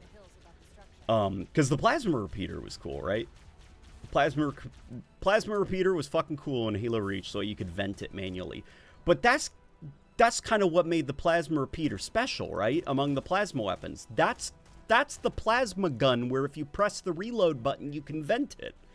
When you make every plasma weapon the gun where you can press the reload button to vent it, then it becomes a little bit less special. And within the grander scheme of the sandbox, it makes the plasma weapons a little bit less special when you can get to firing quicker by hitting the reload button with them. That used to be the bullet weapons. The plasma weapons, what made them special is you never needed to reload. Ever. Just pause for a second, let it cool down, and keep firing. Well, now the plasma weapons kind of feel like the bullet weapons. You know, you slap a button, and then you have to vent them, versus slapping a button and reloading the clip. Magazine, somebody's gonna lose their mind that I said clip. Somebody's gonna, their face is gonna turn tomato red, then they're gonna, like a foghorn is gonna blow and steam is gonna come out of each ear, and then their head is gonna spin. Like, it's called a magazine! I own 47 shotguns! I know that Halo 4 is not perfect, but it's annoying for me when people don't recognize the good parts of the game, because it's not the same as Halo 3. The story besides the didact was good. Yeah. I think in a vacuum, Halo 4's story is pretty decent. At least like its version of Master Chief, even though it doesn't feel like Master Chief to me, at least. Or at least the way that, you know, I enjoy Master Chief being written. Within a vacuum, its story is fun. Or not fun, it's interesting, you know? And Halo 4 isn't like a terrible game, you know? Like, it's perfectly playable, it's perfectly fine. In fact, I would go so far as to say it is fun to play. Like, if you told me to play Halo 4 on Legendary right now and beat it, I'd be like, okay, yeah, let's do that. Because even the not-so-great Halo games are fun to play.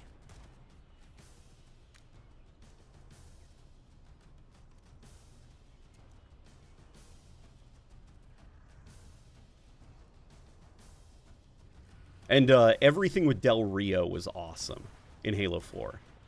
I know folk lose their minds because they want everyone to glaze Chief the moment that they see Chief, but Del Rio was the perfect, like, bitch, I guess is the best way that you describe him. Like, he's not a villain, but he's definitely antagonistic towards the hero. And when you get to that moment in the story when the hero finally just fucking punches the bitch in the face and gets the thing done, like, it's so fucking satisfying every single time.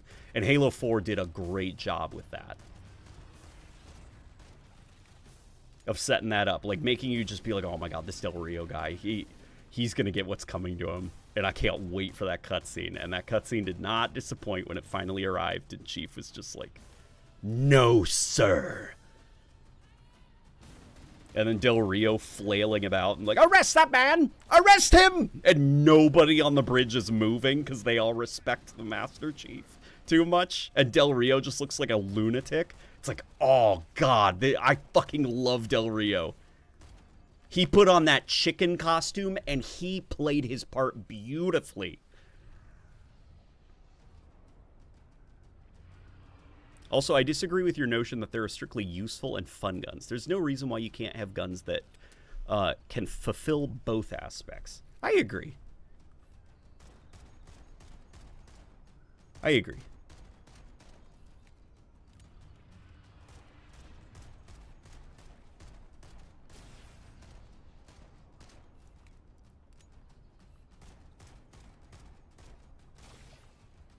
And I think for the most part, Halo 1 is a game that definitely was able to make sure that its whole sandbox was purposeful and useful at all difficulties, where, you know, later Halo entries definitely struggled with that balancing.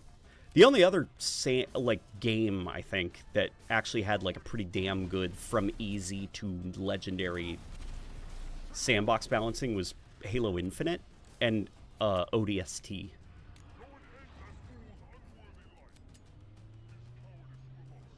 I feel bad for the new Johnson actor. I do too. I laughed when Chief ate the Doritos in front of Del Rio. Yeah, that was funny too. Oh wait, are you talking about that edit somebody made where literally it looked like Chief had like a bag of Doritos? And he was like, no sir, and then he wagged his little bag of Doritos.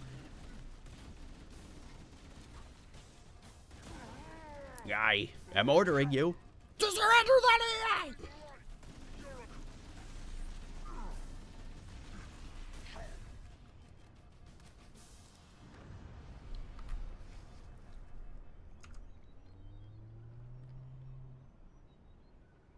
Stammen Boy, I appreciate, by the way.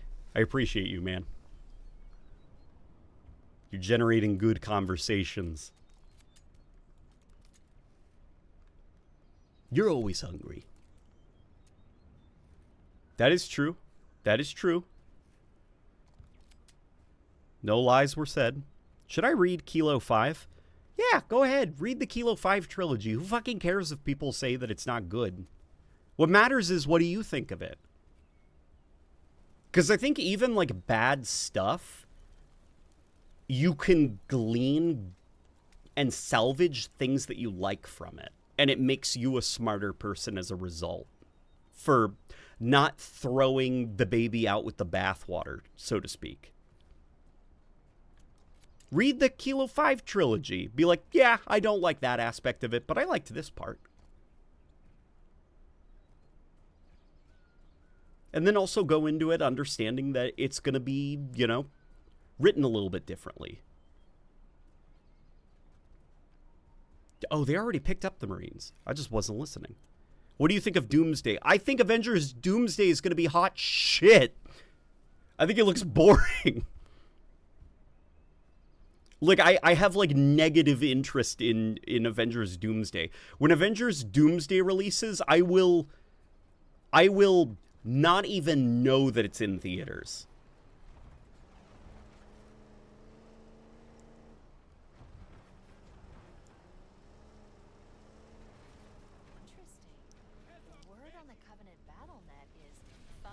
When Avengers Doomsday releases, I will make a point to have a movie night,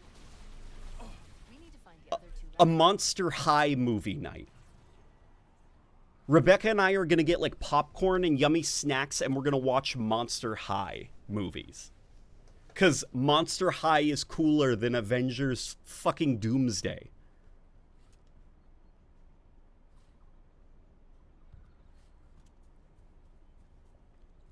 I'll be in theaters the day Doomsday comes out to watch Dune 3. Is Dune 3 on...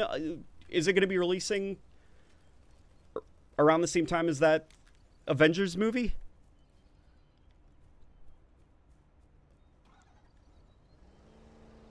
You'll be watching it on Disney Plus then. No, I won't be watching it. I don't think you guys understand. I don't feel FOMO or interest. The last Avengers movie that I saw was...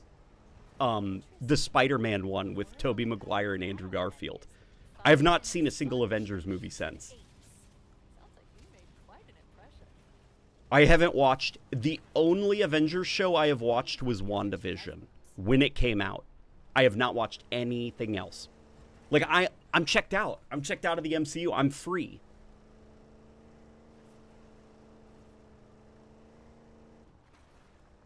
God, what's the fucking Ultron quote from Age of Ultron? You need ammo? It's not the Ultron quote. It's from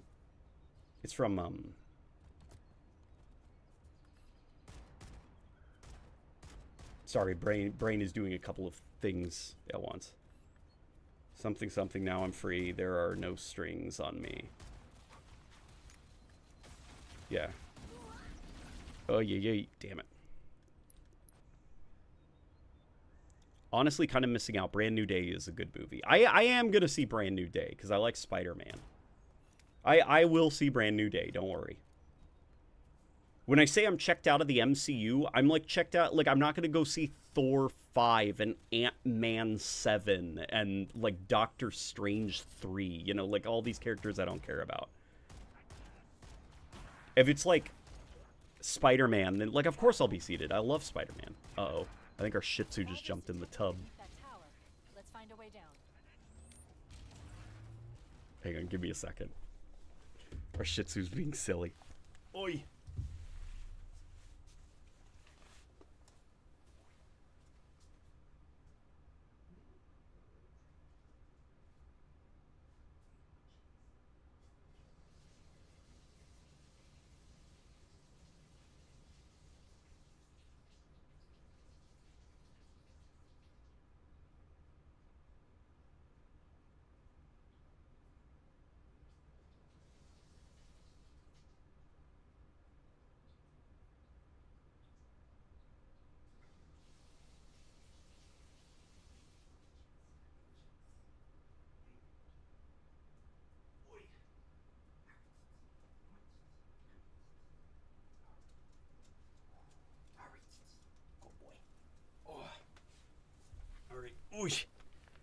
He wanted water. That's what that drama was about.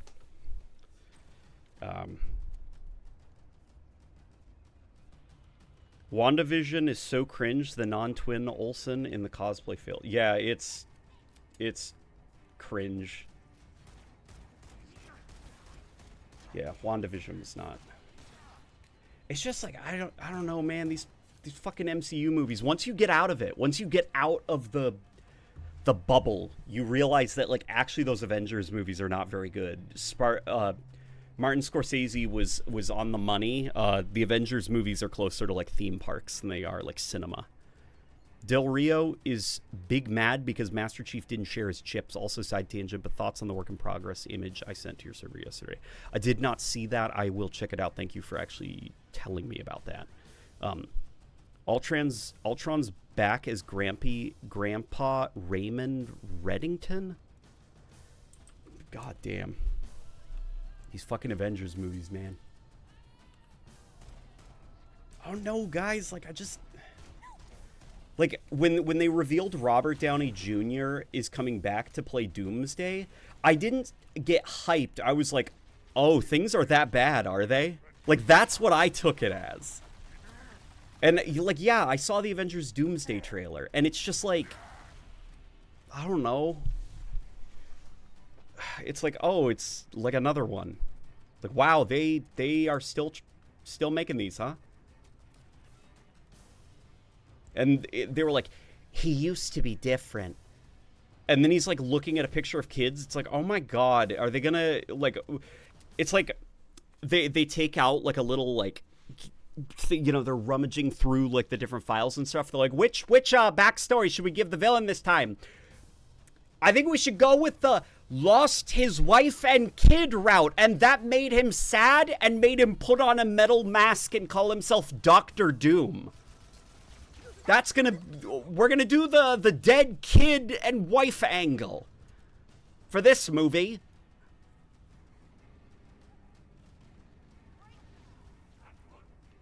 Her red wig is famously bad. Yeah, and she does like a fake accent. She comes from some like fake European country. And she does like a comically almost offensively bad accent.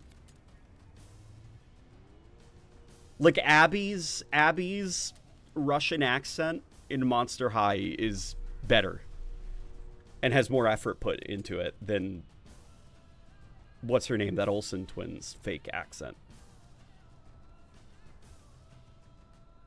Only popping in for like 10, but wanted to say hey. Oh my God, guys, it's the Combat Evolved anniversary developer. He's here. Dev, did you get a chance to listen to the fixed audio? Because it is up. It is great. Sounds good. People are enjoying the episode. Slandering Doom as a character is too far. I don't give a fuck about Dr. Doom slandering Doom.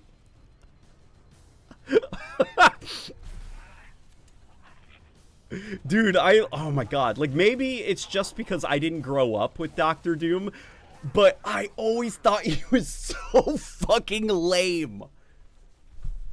I was like, oh my God, like this guy is like, he is such a dumb, lame idea for a character that they have had to pull out all the stops to write the most badass stories for him, to dig him out of the pit of just conceptual lameness that Dr. Doom is.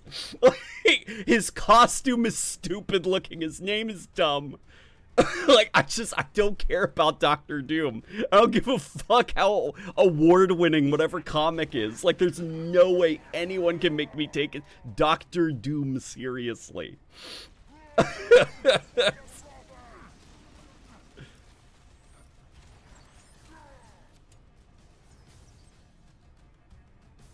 They rushed in Doom because they had to get rid of Kang. Yeah, fucking Kang the Conqueror. That's another one where I'm just like, these characters are so dumb. They're so lame, man. The only person who could make Kang the Conqueror cool is James Gunn, and he's currently fucking up the DC movies right now.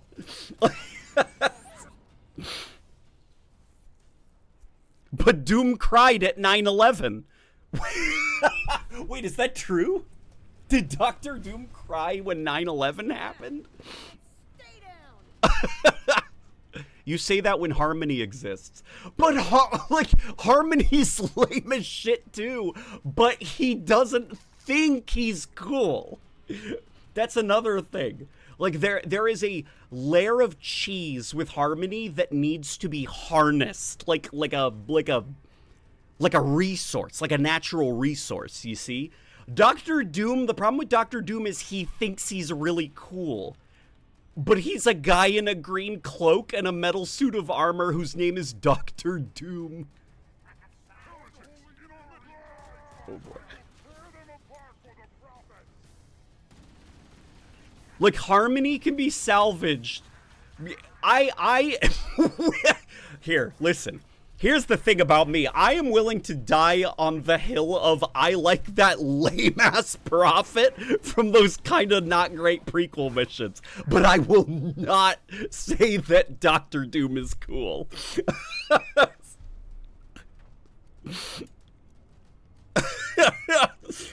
I am going to go put on the shitty mocap suit and go die on the hill with the Prophet of Harmony before I will say, I care about Doctor Doom.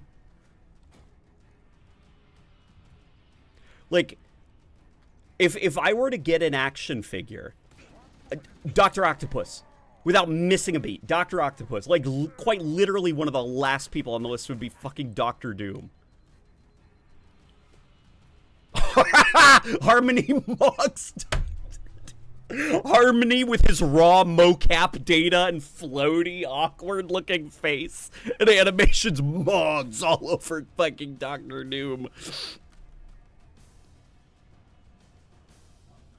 It's less about how much I love the Prophet of Harmony, and it's more of that's how little I give a fuck about Doctor Doom.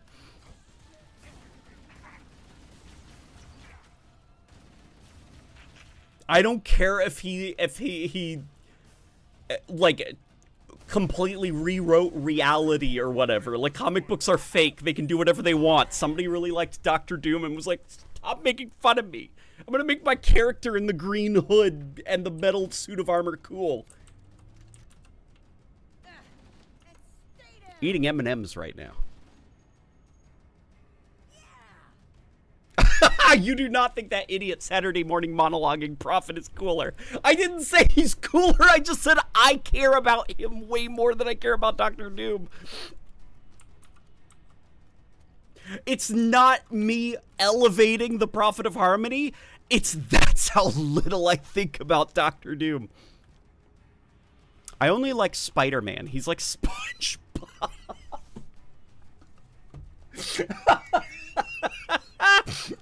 Oh my god, I fucking love Rebecca.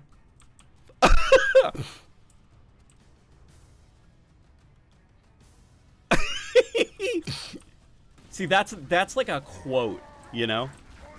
It's like Rebecca has a lot of Rebecca-isms where she'll just say something that's like iconic. Like if there was ever a Rebecca toy made, that you'd put on like the back of the box, you know? And that is one of them, I think. One of the best Rebecca-isms, like iconic quotes. I like Spider-Man because he's like SpongeBob, but it's like, you stop for a second and you're like, she's right. And she's the only person on planet Earth who ever made that connection.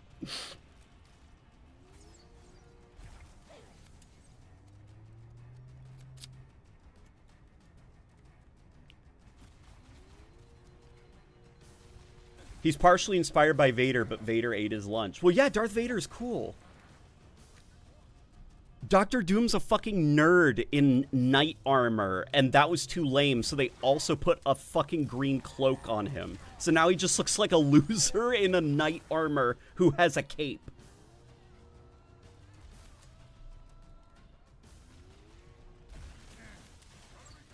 Gosh, and you know what's frustrating? My dad fucking loves Doctor Doom. I remember when I was... Guys, my hatred of Doctor Doom started when I was like 7. When my dad let me read Fantastic Four comics, because he was like, this is Doctor Doom. He's so fucking cool. I'm like, no, he's not. Like, Dr. Octopus has 4 mechanical arms. He doesn't even need to walk with his feet. He lets his mechanical arms walk for him. And you think this loser in a green cape is cool? Like me at 7. That's when my opinion formed. Modern day Spider-Man feels like Squidward, in my opinion. Oh, is he just like miserable in the new movie?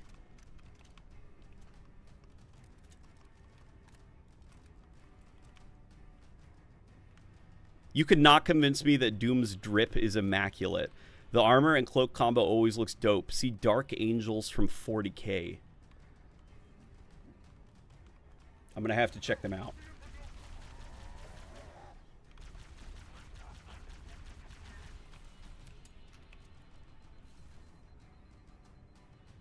My Phil lame as fuck, so not surprised. Uh-oh, what you talking about, babe? Oh, father-in-law. Yeah, dad's got some interesting opinions. I am going to run over this way. I cannot. I got way too sidetracked by professing my hatred of Dr. Doom. I was about to call him Dr. Doolittle because I forgot his name for a second. Brand New Day is very good. I am going to see Brand New Day. No character with a hood has ever looked cool. No, characters with hoods can look cool. Characters with hoods can look cool. In fact, some characters look way fucking better when they have their hoods up. See, case in point, pull up Exhibit A, Kylo Ren from The Force Awakens. That is a character that looks fucking awesome. And then for some reason, he spends half the movie without his hood up, but his mask on, and he looks hilarious.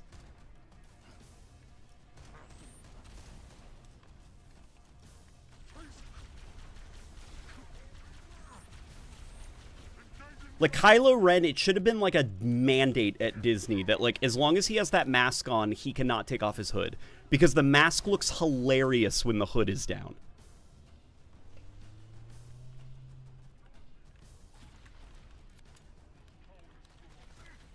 Bro, you think Kylo Ren is cool? I said his design looks cool when the hood is up.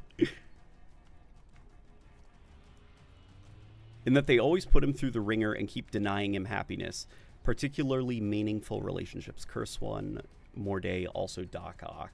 Well, the thing about Peter Parker is I feel like in modern day America, just shit always sucking, always being behind on bills, and just being unable to keep up relationships with friends. It's like, that's just what America's like. That's what it's like to be alive.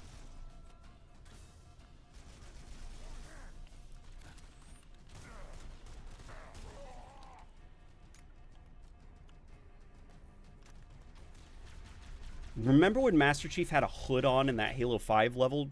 You were lying. You were lying. Oh, the reveal. Oh, yeah. Oh, yeah, Snuggie Chief?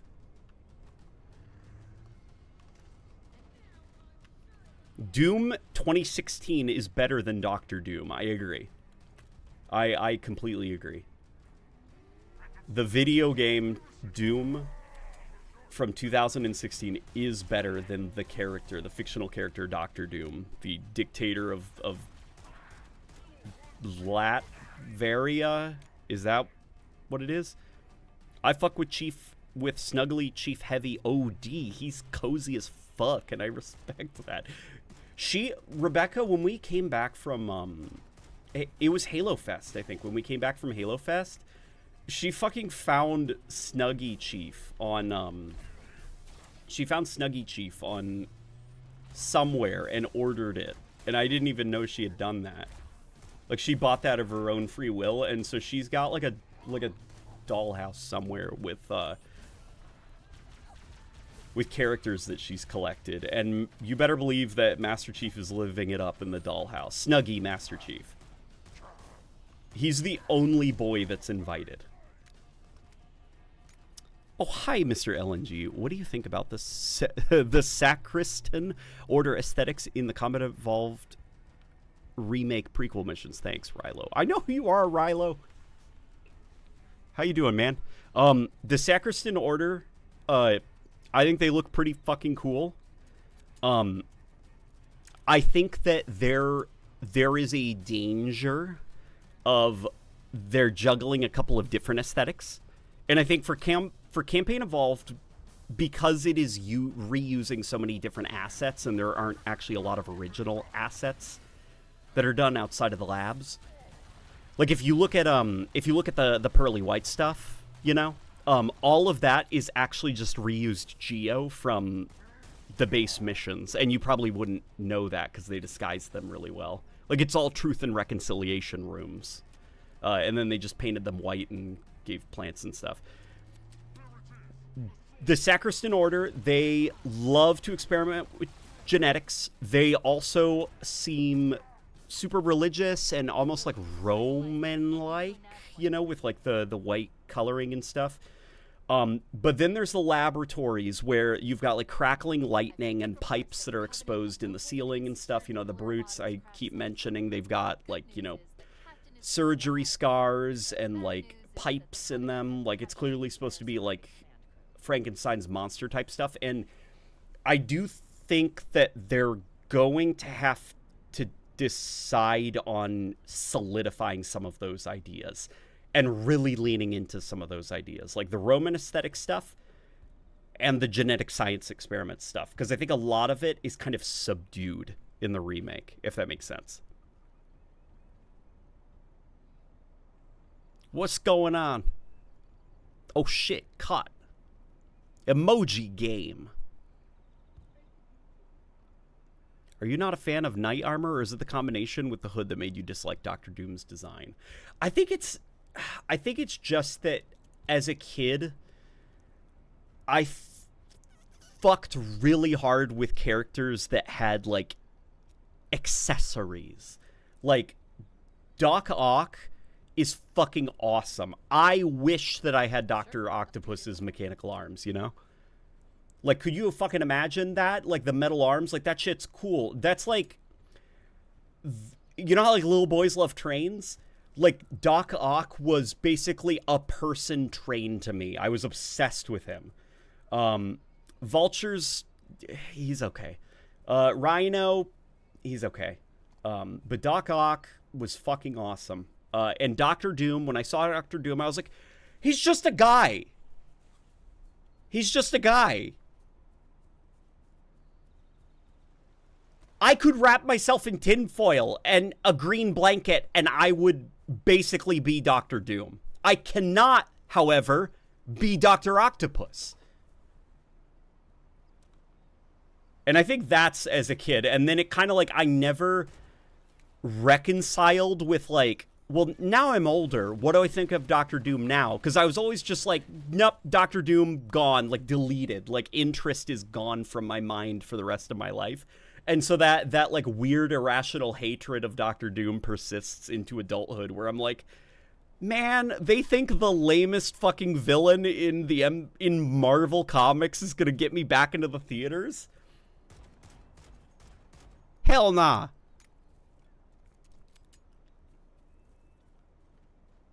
What if we gave Doc Ock a cape and a mask, but his arms? Would we call him Dr. Doom? You're like, you know what you're fucking doing right now with this? You're trying to like, you're like sprinkling cheese on something nasty. Like I'm like a little baby who's like throwing a temper tantrum and you're trying to get me to eat my food. And so you're like sprinkling cheese or like cookies or something on it. You're like, like you think like putting Doc Ock arms on Dr. Doom will make me like Dr. Doom.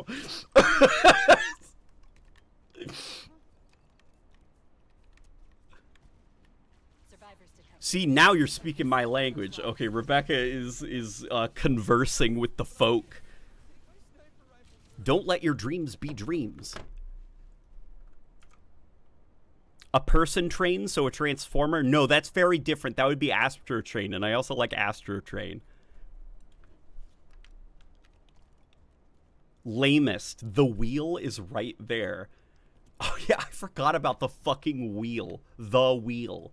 It was like a guy who just had a big wheel and he'd like roll through banks. Oh my god, there was the wheel. What? He wasn't called Stilt Man, was he? Or was he called the Human Stilt or something like that? And it was just like like literally it's what it sounds like. He has stilts and he turns them on and then he's tall. And that was it.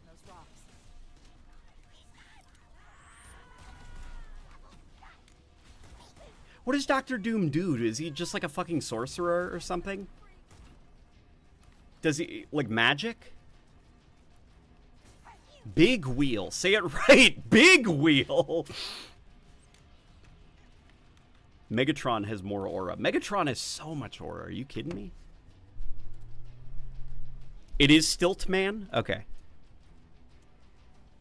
LNG, remember that one Decepticon had a cape in the Bay movies? Was that when they gave Megatron the cape? I'll tell you what. You know what was fucking lame in those Michael Bay movies? Well, okay. I'll have to tell you a lot of things that were lame. One thing that was exceptionally, like, above others pretty fucking lame was that one of the Transformers had a robot trench coat.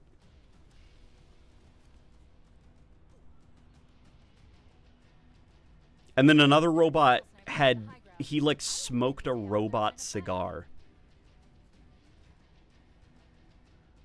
Where, like, if it was a cartoon, that's a very fun idea that I can get behind, but it's so photorealistic that it's like, it breaks me out of believing that this robot might exist, because it's such a cartoon idea. Sorcerer, genius, scientist, rival. It was a tarp on the back of the truck. Is that what it was? Transformers 1, the animated movie, is actually really good. You know what? We watched Transformers 1, and that is the first Transformers movie where when it ended, I was like, I don't think kids should see this. Because I was fucking sad, man. That was a good-ass movie, but holy shit. Holy shit. It would be like a repeat of the 80s Transformers movie. If you took a little kid to see Transformers 1, they'd be leaving the theater crying. They'd be like, will they become friends again?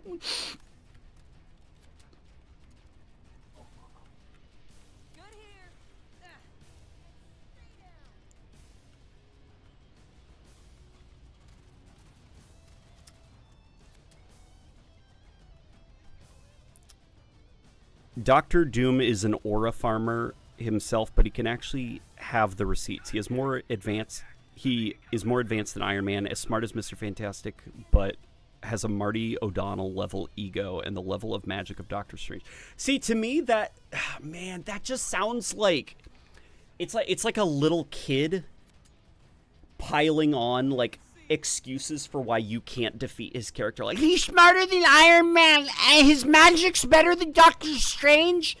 And his suit of armor is also more advanced than Iron Man's armor. And he's also smarter than the smartest guy. And he has a castle, and he rules everything. Like, it's like, what else? Is he a master chef? Come on, keep piling it on. You're not making me like him.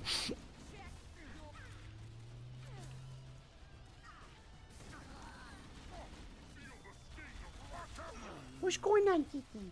What's going on? Halo CE. The Celebration. Evolved Edition Gold. That's exactly what I said.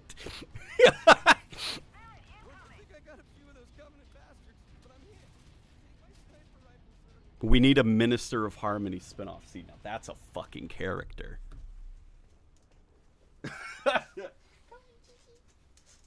What's going on? What's going on, Babu? What's going on, King Bubba? What's going on, baby boy? You okay, Dee?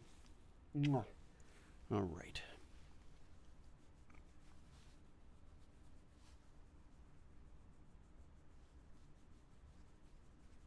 Do you still play Marathon? No, I hit like the 120 hour mark, and then it's just like, it's like a meter filled up, you know? Like, I just, like, as I'm playing, the meter is filling up, and then at that 120 hour mark, it's like, boop, now it's hit maximum. I have played enough Marathon. I enjoyed my time with it. I am now done. You know? Don't need to play it anymore. Dog. Exactly. Precisely. That's my chubby checker. Doom is a sorcerer scientist whose motivation is wanting to rescue his mother's soul from hell.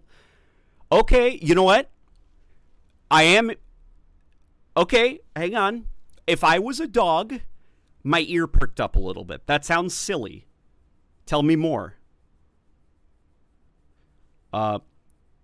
Truck cape.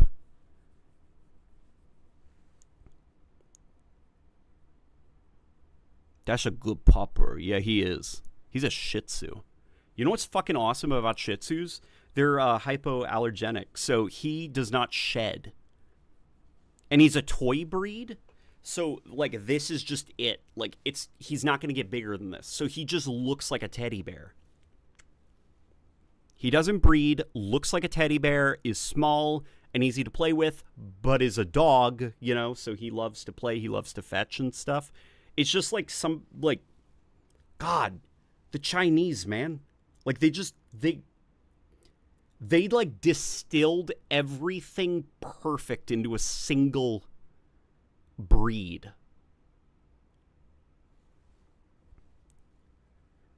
Halo ODST 2, made by Activision. Yeah, Marathon, like, all the things that I was worried about with Marathon, and I felt pretty validated that I'm like, yep, the pain points are not going to make this game last. But I enjoyed my time with it. Well, you know, the player base didn't quite know how to do it. Would you rather be Dr. Doom or Condiment Man? Well, okay, I guess in that case I'd rather be Dr. Doom. Because Condiment Man would literally just be like me, you know? Like, I'm Condiment Man. So I guess in that case I would want to be Dr. Doom, because at least then, like, I have some, you know, there's some things I can do. Where with Condiment Man, you know, not so much. What is your favorite Transformer? Oh my god, that is such a hard-ass question. Depends on the era. For Beast Wars, I think it might be Optimus Primal or Megatron. When you get into the Transmetals, it would be I'm going through the Transmetals right now in my head. I don't think I liked any of the Transmetals. But Transmetal 2 Cheetor is pretty fucking badass. Obviously, the Dragon Megatron is sick as hell. Optimal Optimus kicks fucking ass like that. Oh my god, I can't express how cool Optimal Optimus is. Your baby. Your baby. All right, here you go, baby boy. Oh. Here, watch this. I'm going to shoot out a treat from that object that is perched behind me.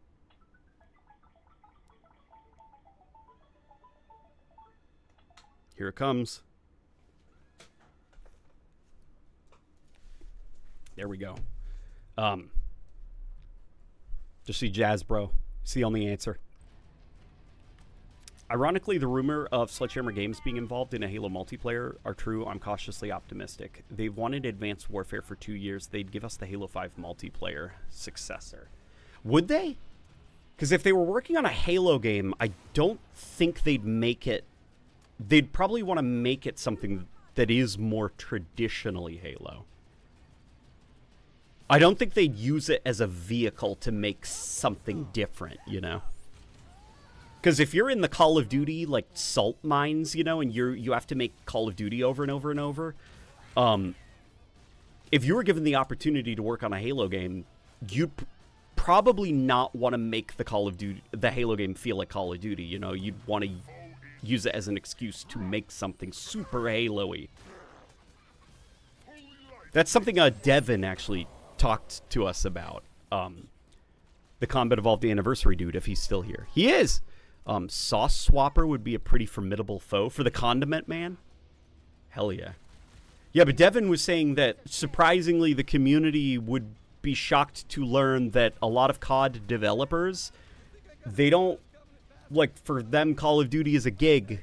You know, it's like a job. Like, it's kind of like the slop you do to get paid. Because Call of Duty is such a tight formula that doesn't allow for a lot of creative freedom. And all of those developers, they grew up... They didn't grow up playing Call of Duty. They made Call of Duty. What they grew up playing was Halo. They have a lot of nostalgia for fucking Halo. So, you know, COD developers that went over to 343, they were advocating for Halo-y shit.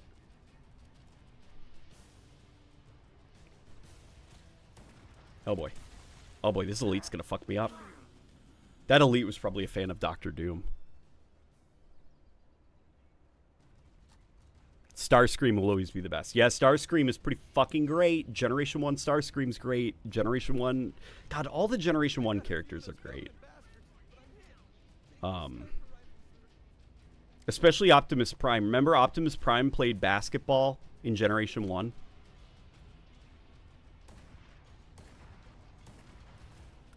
Because, like, who the fuck cares about scale in Generation 1? Like, Optimus Prime can either be the size of a building or slightly taller than a school bus, depending on the shot.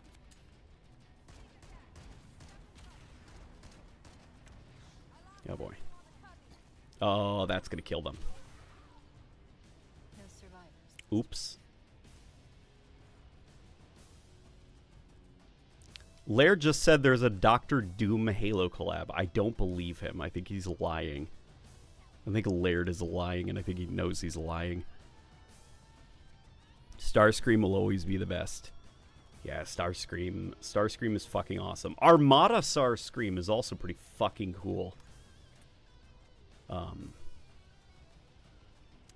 Armada Starscream is great. Transformers Cybertron Starscream is even better. Remember when he got the fucking crown and he got huge in Transformers Cybertron? And then he and Megatron had like a... No, not Megatron. I think it was Galvatron. They had like a Dragon Ball Z style fight where they spent an episode charging up over a lake.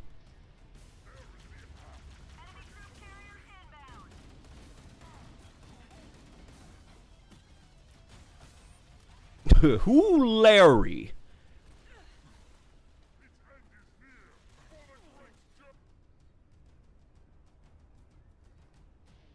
Michael Bay actually sizing the Transformers. Yeah, Michael Bay actually properly sized them and didn't allow a lot of BS when it came to resizing. I know that, like, you know, for cinematic purposes, they did resize them for some shots.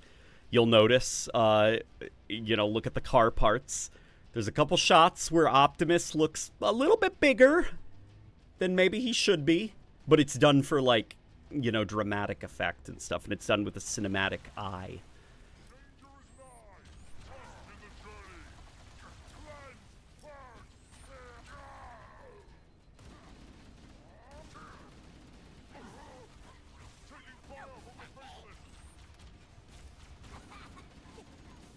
Yeah, there's like, I think it's the shot where Optimus Prime takes like those glasses and he puts them in his hand so that he can scan them. And if you look at like the car parts on his body, like those fucking glasses are really out of scale, or Optimus has changed size.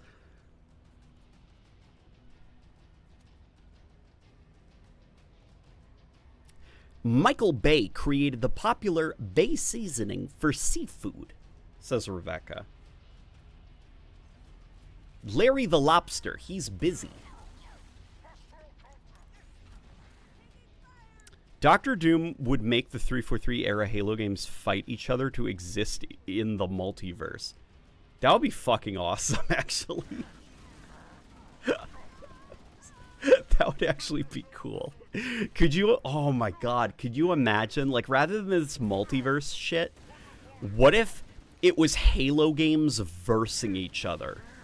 Like, Halo Combat Evolved Master Chief, like, literally right here, like, dun, da da da dun, da da da, you know, like, the Covenant are coming, oh my god, we're trying to get to the lifeboats, and then suddenly, like Halo 2 Master Chief comes up, boo, and they have to fight each other.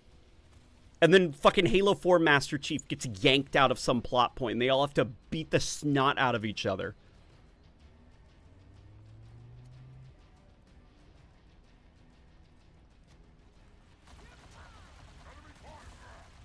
Oh my god, it would be so much fucking cooler if they had to use things from the games, like Combat Evolved Master Chief, he'd be fucking hosing down with the assault rifle, and then he'd be reloading it with one hand, like back reloading, you know, and he'd be using his pistol in the other hand to shoot while he's busy reloading his assault rifle. Halo 2 Master Chief would be dual wielding and shit, be like super bouncing. And the fucking Halo 4 Master Chief would come in with like the armor abilities, like using the hard light shield to deflect stuff, and then using the jetpack to get up high somewhere. It'd be so fucking sick, man.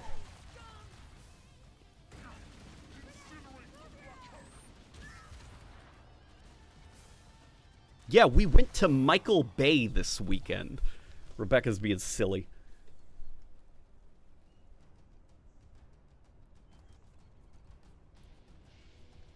Has anyone seen Michael's Bay? I can hear Rebecca giggling in the other room, so she's on the silly juice.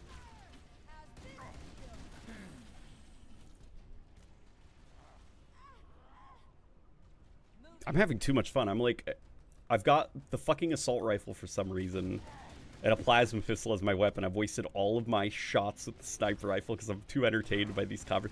You know what got me derailed for my playthrough? It was the fucking Dr. Doom stuff. That got me too animated. And to think I was gonna take a nap. I even put on an alarm. Oh shit, you were about to enter Snooze Town? Halo 3 would teabag the bodies out of the stratosphere.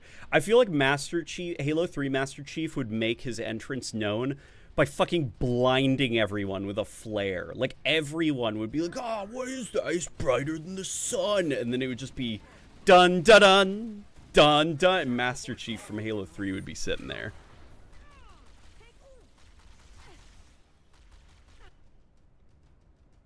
Oh my god. Oh, yes.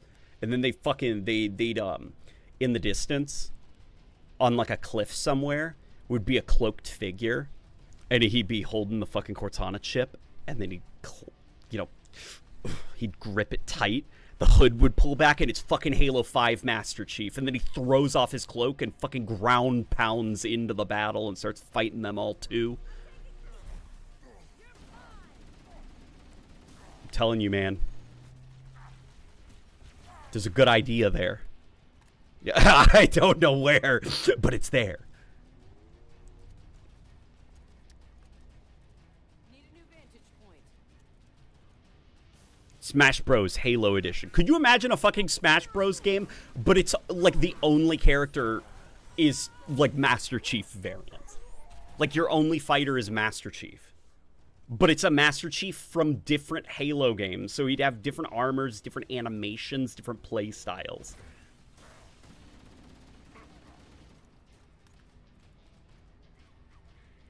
The teabag would be from Orbit in the Bubble Shield Starry Night pose.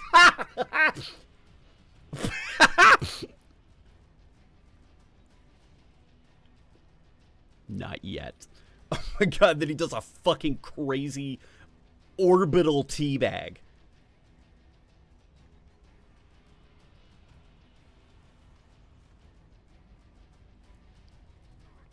Punished Chief. Is that what he is when he has the cloak? He's Punished Chief?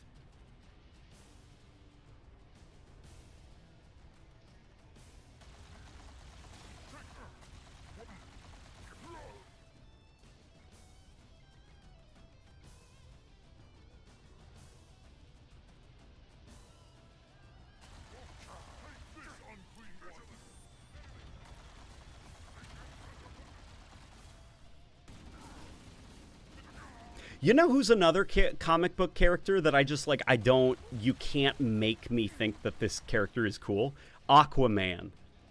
And, like, there are people that are going to be like, well, yeah, Aquaman is lame.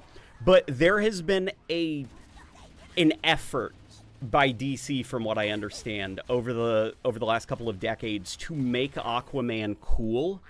The Jason Momoa movie is probably one of the more recent examples, and I'm sorry, you just, like, it is like Dr. Doom. It's like, you can't make me think that Aquaman is a cool hero. What I see is you trying. And that means weakness. That means the character's weak. Stay down. Are you using weapon offsets? Why your weapons look so zoomed out? I love it. What I'm using is a mod that tries to position the weapons to be more combat evolved accurate and also disables all alternate animations so that they're just using ones that are CE inspired.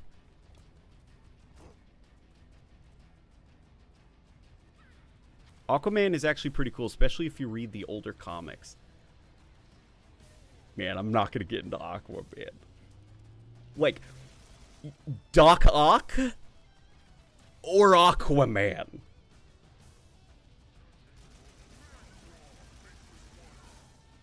He has fucking robotic tentacle arms.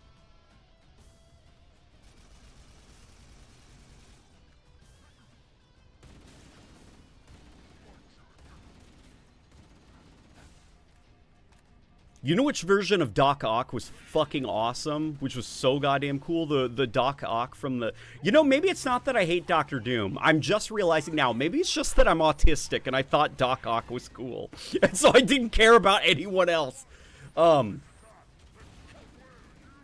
Yeah, that might actually be it now that I'm, like, actually thinking about it. Man, I didn't even like the Green Goblin for a while. Because I was like, does the Green Goblin have 4 tentacle arms? No. But the coolest version of Doc Ock is, outside of Alfred Molina, is the fucking one from the 90s Spider-Man cartoons, where he has a German accent. That Doc Ock is so cool.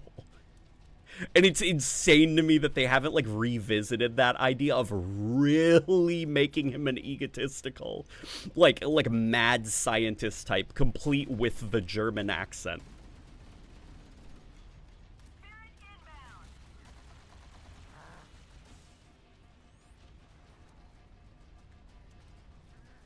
Professor Cephalopod, PhD.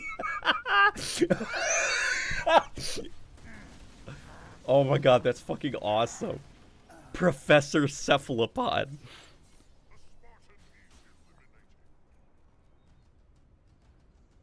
LNG is the Avengers' secret weapon against Doom. Oh my god, yeah, they can't let me near Dr. Doom. If he really is a sad boy about his wife and kid that he lost... Oh my fucking god.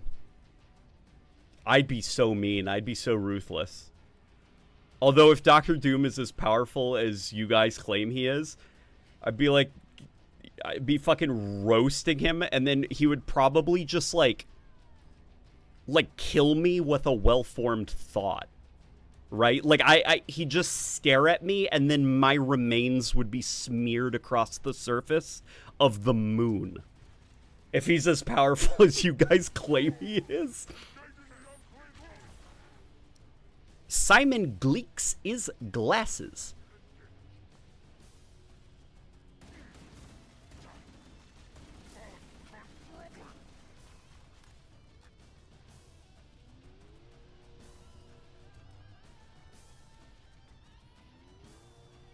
Hey, LNG, did you hear there's a day-night cycle mod for this? There is? Really? Is it on Nexus? We could download that right now and try it out.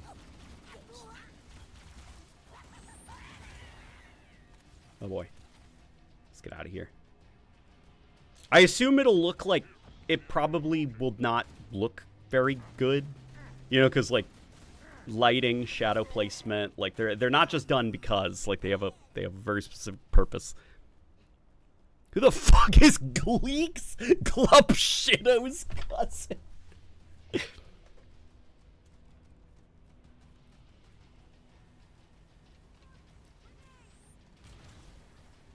Yeah, here, let me, I can't believe I'm still at this checkpoint because we're just fucking talking about how goddamn cool Professor Cephalopod is.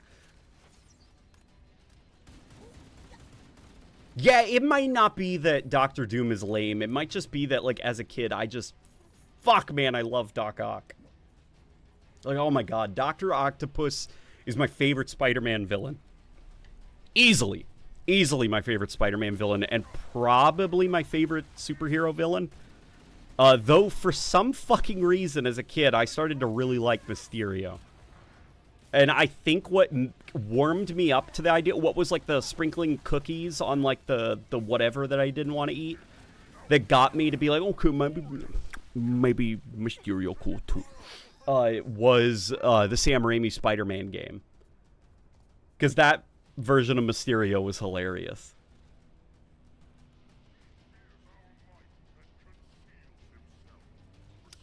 What you didn't miss Reach Elite animations. What you didn't miss Reach Elite... Oh, I feel like I'm having a stroke.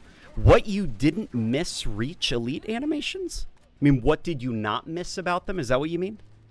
What I did not miss about them was that they're pretty damn stiff. They don't communicate a lot because a lot of their actions are so fast and kind of like robotic. You know?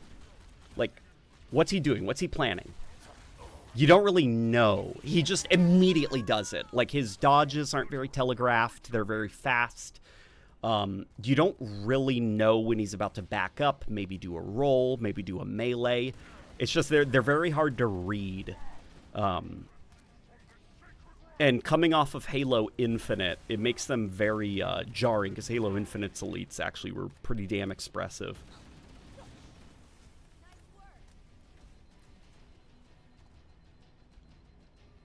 The day-night mod requires UE4SS. Oh, I do have that.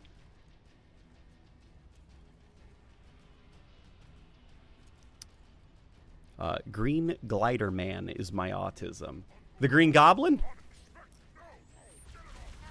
Man, like, when I was little, the Sam Raimi Spider-Man movies, like, obviously as an adult, I'm very different. Like, I fucking love Willem Dafoe's Green Goblin. But as a little kid, let me tell you. When I was rewatching those Spider-Man movies with my dad, the first Tobey Maguire movie was the hardest to get through. Because I wanted to fucking get to Doc Ock. I wanted to get to Dr. Octopus. I don't fucking care about Willem Dafoe and his stupid Green Goblin outfit. Now, as an adult, I'm like, I can't fucking wait to get to Willem Dafoe and his stupid Green Goblin outfit.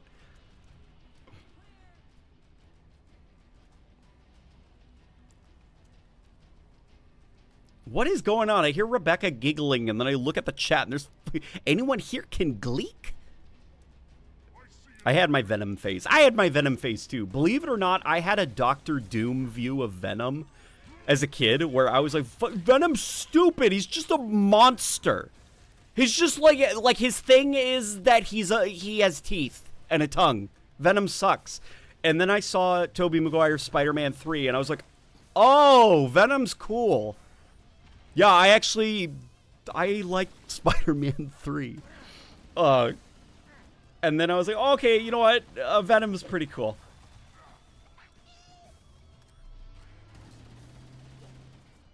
The thing is, though, apparently Venom, like, they made him like a superhero, right? Like an anti-hero. And then they also, like, they made him, like, I don't know, they fucked with his background a little bit. Now when I read, like, where they've taken Venom's story over the last couple decades, I'm like, okay, this is silly. And not in, like, a good silly. Like, this is crazy what I'm reading. Thoughts on the Venom movies, though? I saw Venom 1, and then I was like, okay, I've had enough. I take myself a lot less seriously than I used to. So I bet if I rewatched them, I'd be like, you know what? I like this. This is fun.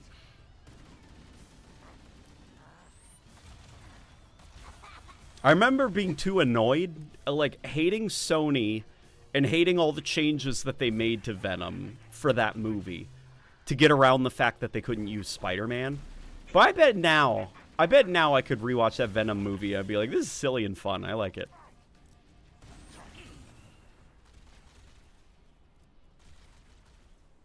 Venom funny as fuck, says Rebecca. Spider-Man 3 Venom was a cringe simp, and it was great. See, in retrospect, what I like about the cringe simp Venom from Spider-Man 3 And this is something that's very, like, not Venom-like, you know? Though, to be fair, like, Venom, like, stretching, you know, tentacles and stuff and whipping tentacles around, like, that's not really in the spirit of, at least, like, the original Venom either. I liked that Venom looked like a dark mirror of Spider-Man in the Sam Raimi movies. That, like, he had the same, like, patterns and stuff on his suit. And it really drew attention to the fact that Venom's eyes are supposed to look like weird, fucked up, distorted versions of the eye visors, you know, on Spider-Man's mask. It's like basically what if Spider-Man's mask, like a rip opened up and it was like a mouth. I was like, that's cool. He looks like a dark Spider-Man, like an evil one, and he shoots out black webbing because he's evil. Spider-Man! I hear her fucking giggling in the next room, and then I look at the chat and she's like, Spider-Man! I thought Venom was pretty hot as a kid. No, you didn't. Stop. You're trying to get a reaction out of me, and it won't work. Carnage hasn't gotten a good adaptation yet. Man, Carnage is tough. Carnage is really tough because he's so much a product of, like, that time period with comics. And also, like, just his aesthetic, I think, is really hard to do animated. You know, because he's, like, built, basically, for splash pages.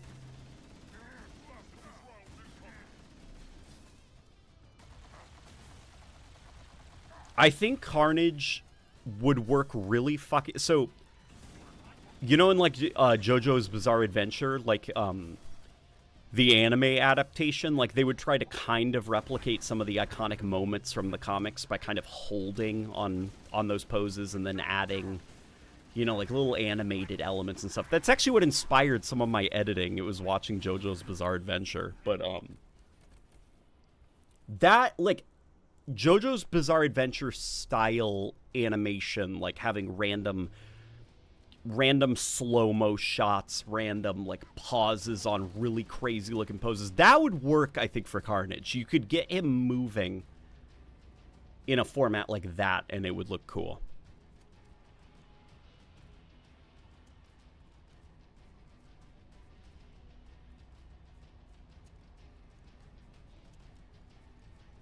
Green Goblin is hotter? Willem Dafoe Goblin is a vocal stim? Oh my god, you're right, because Rebecca and I, every now and then, we go, Spider-Man! God, Willem Dafoe's Green Goblin is so fucking fun. He's the Green Gobbler!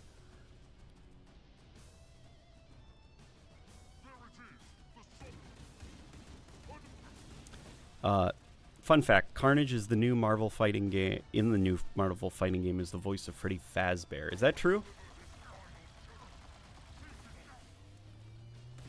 I'm being, like, pushed back into a corner by these Covenant because I keep making, like, really big tactical blunders because I'm so focused on our conversation. Assault rifle looks so tiny. Why do I have this train by my name? That's a good point. Why do you have, like, a tiny little train by your name? Mr. Science Squid.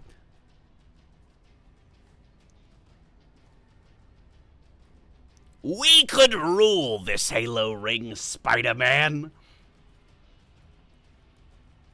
Master Chief, we're not so different. I'll tell you what, though. You know what's a fucking great scene in the Spider-Man movie? It's when, remember J. Jonah Jameson? Like, he had just been, like, a shitbag, right, to Peter Parker. Like, literally, it just happened. Like, he was really mean to Peter Parker and stuff. I think he, like, kicked him out of his office or something. And then Green Goblin fucking blows through the wall, you know, and is, like, the one who takes the pictures of Spider-Man. Where is he? You know, like, he's looking for Peter Parker. Because he doesn't know Peter Parker is Spider-Man, and he thinks if he can get Peter Parker will be able to lead him to Spider-Man. And you know what J. Jonah Jameson does? He's a fucking cheapskate. He's a bad boss. He's a bad dude. He does not give up Peter Parker, though. He's like, I don't know. He mails in the pictures. I've never talked to the guy. Like, he fucking protected Peter Parker. Even when the fucking Green Goblin was, like, choking him out. He could have saved his own skin. But he protected Peter. And that is like a tiny little character moment that's so fucking fast, but it says a lot about the kind of person J. Jonah Jameson is in those Sam Raimi Spider-Man movies.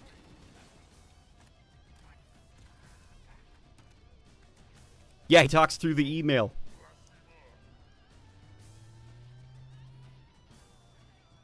Is that what he said? I thought he said he sends them through the mail.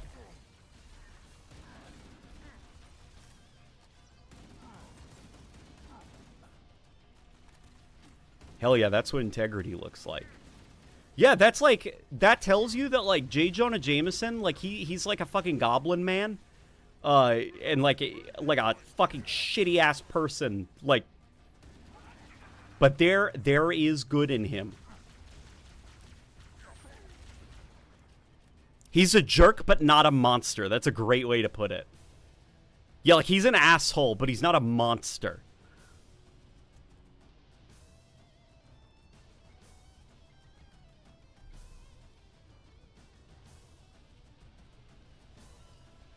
Trying to just fucking scavenge for something. Jameson, you slime! Out! Am I? God, there's so many fucking good quotes from that movie.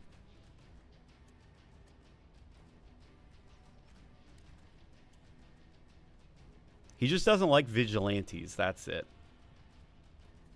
Is that it? I feel like him not liking vigilantes is something he's told himself. I think he just doesn't like Spider-Man for some fucking reason.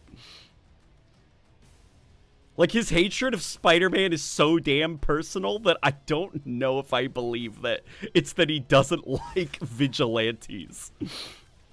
He's like me with Doctor Doom, where if you ask me to articulate why, I just become a stuttering, rambling mess. Like, he just sucks!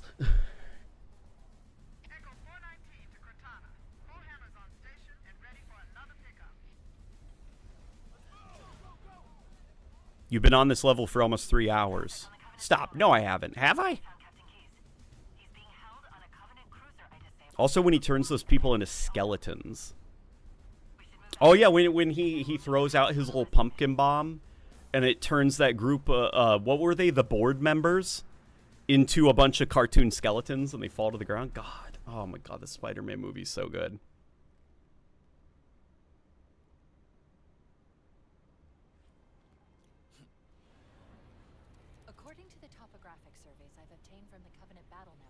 Rebecca still hasn't seen Spider-Man 2 and 3, like the Doc Ock Spider-Man. Head through the series of plateaus and foot trails up ahead. Hit it, Marines! Go, go, go! You know what's also fucking awesome about the Sam Raimi Spider-Man movies, especially after the MCU, and like how fucking annoying it got, is that, like, the Sam Raimi movies never point out that, like, Doc Ock's name is Otto Octavius as, like, a funny thing. It's like, yes, it's fucking weird that the guy, Dr. Octopus, like, the villain who becomes Dr. Octopus, also conveniently has a name that sounds a lot like Octopus. But they don't draw attention to that. That's just what his name is. Where in the MCU, you know, when it's, what's your name? Otto Octavius. And they have to take, like, fucking forever just to, like, sit around and, like, haha, this is really lame, right?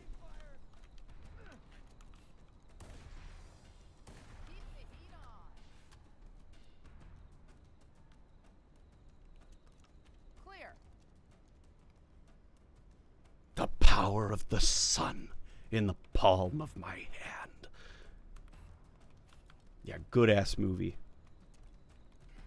Like, Doc Ock's, his theme plays in my head at least once a week.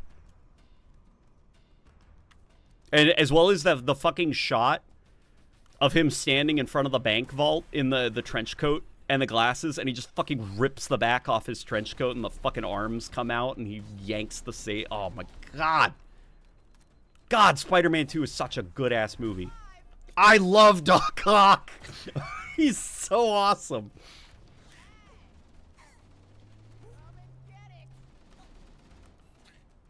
Good work, Marines. I guess you Spongy Bubble, Motion said capture Rebecca. movement around the next bend. I always loved the Amazing Spider-Man movies. You know, well, I like The Amazing Spider-Man. And I'll go so far as to say all the people that said that the lizard looked lame in The Amazing Spider-Man, like, he was spot on with the original lizard from the comics. Like, his first, oh my fucking god. Like, there's people that, I understand that the lizard, okay, Amazing Spider-Man, hang on. You guys got me going. You fucking got me going. Okay. I understand that there were people that maybe did not take kindly to this design for the lizard. But Spider-Man the Lizard 1967. Is that when he was first introduced? Okay, no, this is... I don't know what the fuck this is. Is this what he looked like in the fucking cartoon? That's hilarious. No, but that's what he looked like in the fucking comic. He looked like a lizard guy, you know? He didn't look like an alligator man. Although for some reason he was colored wrong here.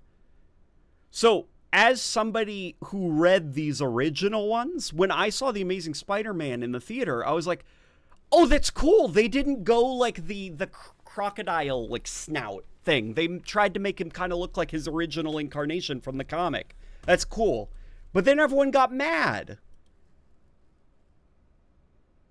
In fact, there's a fucking shot in the yeah, there was like a brief little moment in that movie too where he had the lab coat and everything. I was like, that's cool. That's cool. That's Lizard. That's Lizard guy. Also, Lizard needs a snout. Yeah, so for listen, this is just my nostalgia talking, okay? Nobody's gonna fucking take this seriously. They eventually, you know, in order to make him a little bit more threatening, a little bit more like, please take our silly ass character seriously, the Lizard has gone on to be depicted with, like, you know, kind of looking more like a crocodile man. And that is definitely more intimidating than just a guy with scales. But when it comes to The Amazing Spider-Man, I'll always be like, that's cool. They made him look like he looked in the original comics when he first debuted.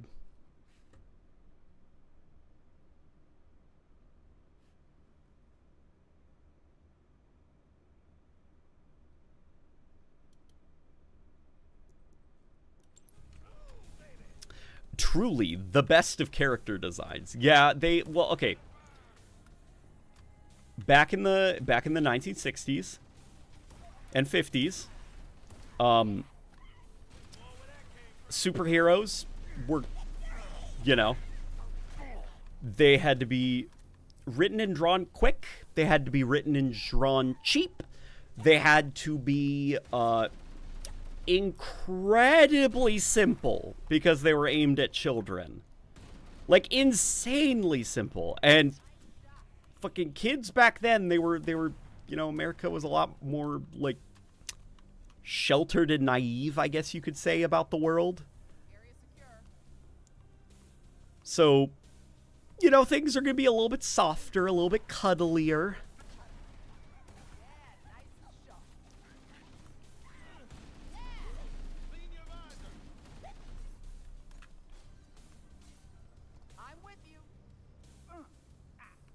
Willem Dafoe's condition for the Spider-Man movies was that he appeared in was that he wanted to be in the fight scenes physically rather than close-up shots and the rest being CGI. He didn't want to do that.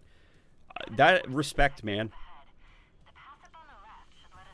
God, Willem Dafoe, he was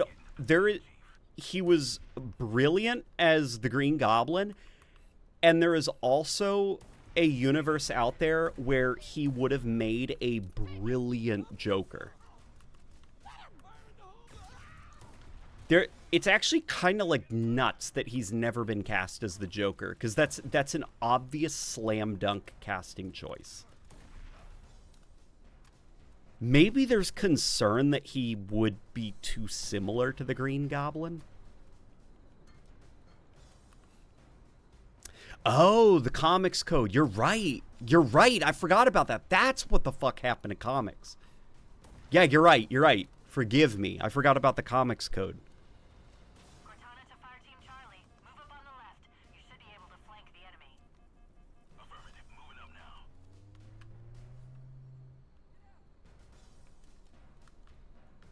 now. LNG, do you agree that Tim Burton's Batman is peak? Peak Joker and Penguin. Yeah. Yeah, Jack Nicholson was... What the fuck was that? I don't know if it's because I have my ears covered up, but that came out strange. It almost sounded like I had an amplifier on my voice. Jack Nicholson's Joker, I think, was all right. I think Cesar Romero is my favorite Joker of all time. Like, Cesar Romero, I think, wipes the fucking floor with, like, everybody. But Mark Hamill. Mark Hamill and Cesar Romero, I think they would be locked in a duel till the end of time. With no victor. Cortana to Fire Team Charlie. Move up on the left. You should be able to flank the enemy. Affirmative. Moving up now. And Heath Ledger's take on the Joker is so different that I can't say that he is like a definitive Joker, you know? He is an iconic Joker, though. And he needs to kind of be almost put on a shelf somewhere. Separate from the other Jokers because of how different and kind of special his Joker was. Where I think that Cesar Romero and Mark Hamill, they are similar enough that they can fight it out. And there wouldn't be a clear victor because they both are iconic. That's the Adam West Joker, yeah? Yep. Yeah, Cesar Romero was just... He fucking killed it as the Joker. That Adam West Batman show was awesome. It was the summer of 2012, I think. And somebody had uploaded the whole Adam West Batman show to YouTube, and this was back in the day when you could just do that, and copyright stuff didn't happen, so it was there. And that summer, I watched the whole Adam West Batman series, and that was a good-ass summer. I even remember coming into my mom's school to help her set up her class for the new school year, and I was still fucking watching that shit while I was putting books on the shelf. I had my earbuds in, and I had the fucking Adam West Batman show on my iPhone.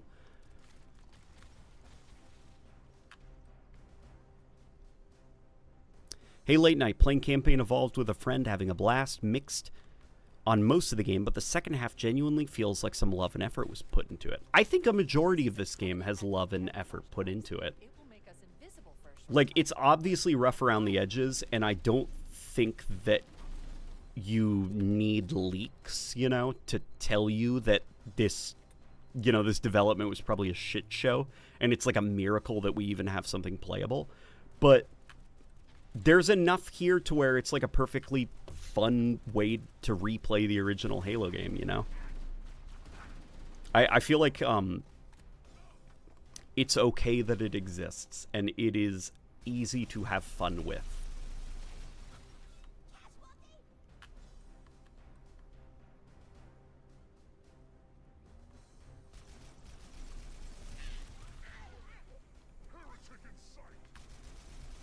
Oh boy. Oh boy, here they come.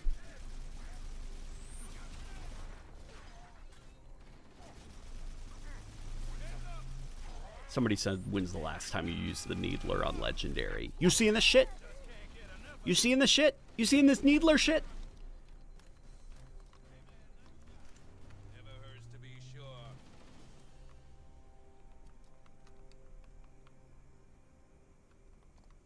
And Leto is just in the corner. Fucking.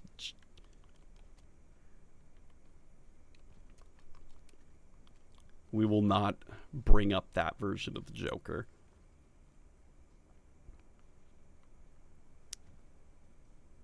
We're directly under the ship now. Good work, Marines. All right, are we bad or what?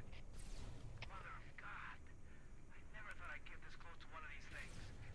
How the hell are we going to get inside that monster? The Covenant Oh, one last thing on Venom. In terms of comics, Venom, I think I'm with Todd McFarlane. To an extent that I think Venom is a lot creepier without the tongue. I do agree, like who does that? You know, who does that? Just like waggling a little tongue around and stuff, like it's silly, kind of. Venom was super fucking creepy in the original comics when he just looked kind of like a slightly buff Spider-Man, and when his mouth was closed, it looked like the fucking mask. You know, like just the Spider-Man mask, and then the big grin spreads across. I thought that was scary. It's a creepy look for Venom, and if there were ever to be like a new incarnation of Venom, you know, I know that they just did their Insomniac Venom. If you were ever to do a new take on Venom that feels fresh, I don't think anybody outside of like the Sam Raimi movie sort of has actually touched on like just lose the tongue. Don't do the tongue thing. Just do the big grin. Because that would be creepy as shit.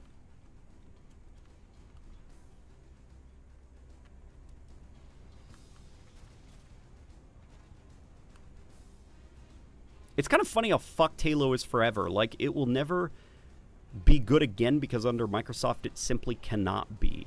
They will not allow a team the time and care to make a truly good Halo game. Don't say that. Never say never. Because never is an like you're talking heat death of the universe. Like, there is a lot of time left. So don't lock yourself down to never. Definitely Halo can become good again. But I do agree with you. Xbox is a fucking problem with the Halo franchise.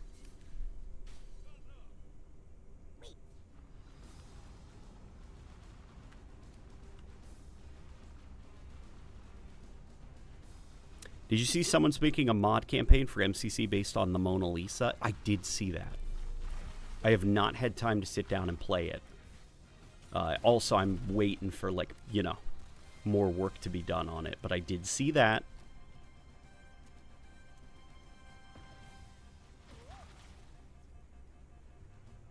I want to believe, but they just laid off the people that made this Halo game. They didn't. If I remember right, it was, like, 3, 4 people? And one of them, I think, was a project manager.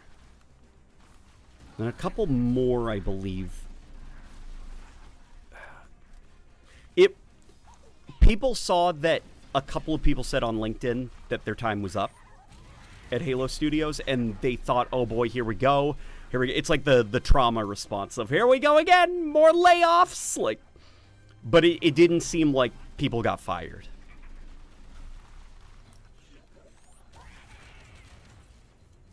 You see the garbage Andy Pants Gaming Halo analysis video? No, of course not, because I don't watch trash. I don't watch, like, brain-melting slop that makes you dumber the longer you watch it.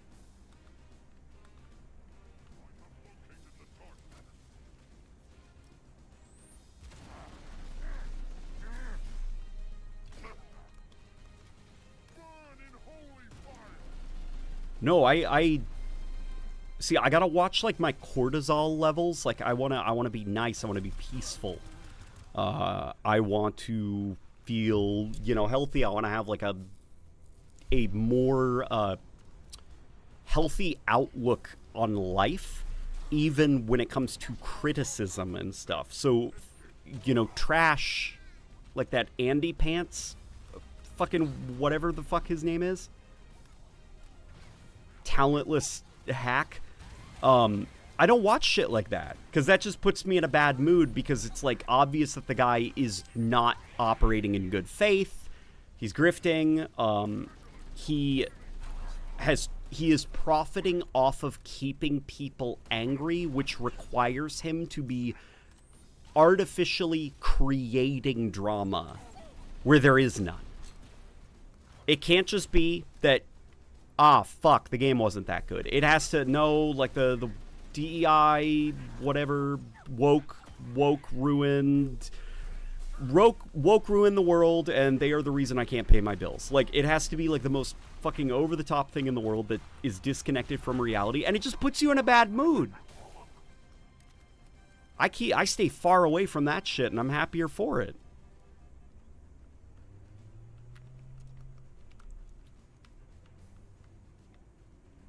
In your opinion, does playing Halo Infinite in Slip Space Engine feel more like Halo than what they did in the Unreal Engine? I think that this feels closer to a Bungie Halo game. And that's because it's, you know, basically the Reach engine with Unreal Engine layered over top.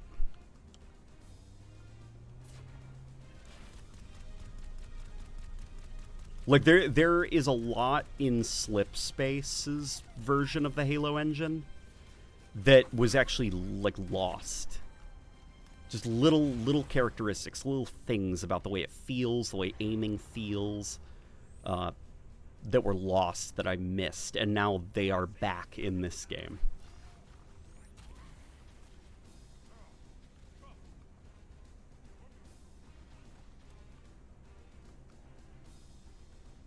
If the layoff news was false or exaggerated, I am much more hopeful for the future of Halo, though I would love to see some original enemy behaviors because I'm done fighting the Reach enemies. Yes, I agree. We can't keep fighting like these Halo Reach AI, and Lord knows the Halo Reach AI have a lot of improvements, you know, that can be made. Have you and Poyo seen the 2011 Tintin movie? Is it good? Tintin? I know that has like a movement that really fucking, you know, rides with that Tintin movie. So if you're saying it's like worth watching, then we can definitely throw it into our to watch list, you know. With or without the advanced movement, I think Halo 5 had the best game feel. Elaborate. There's some aspects of Halo 5 that I think were also lost a little bit. I think that Halo 5, its base inertia, momentum, and handling of the player. Like, if you're not thrusting and clambering around and flying around and stuff, like going like this, back, forth, back, jump, you know, like that kind of stuff, I think feels better than Halo Infinite. That is a little bit closer to the Halo DNA, you know? Okay, I need to stop being goofy and silly.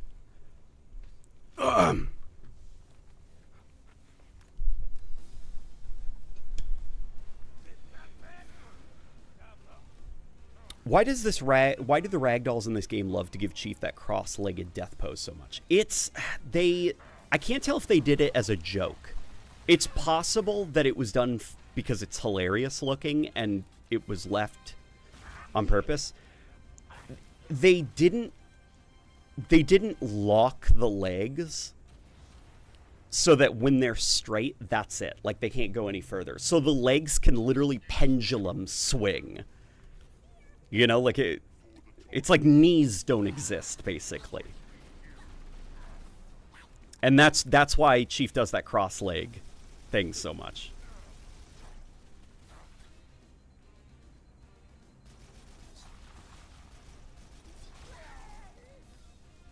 Dude, I gotta ditch this assault rifle. I gotta stop trying to make the assault rifle work on Legendary.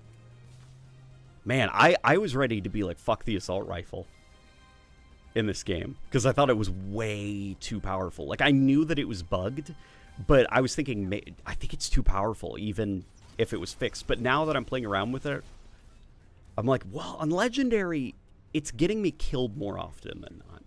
But also, maybe I'm just not, like, you know, I am not playing well, so... You're always hungry. I am hungry, actually. Tintin is good. It is good.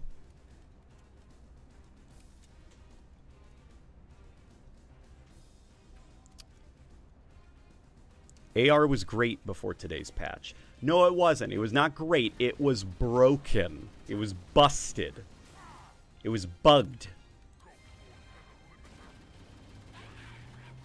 God, some of y'all tell on yourselves. You don't want a balanced assault rifle. You want one that's broken.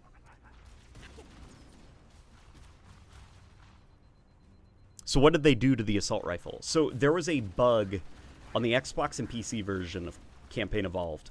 It had no recoil. Zero. No bullet spread at all. It was as accurate as the Sentinel beam.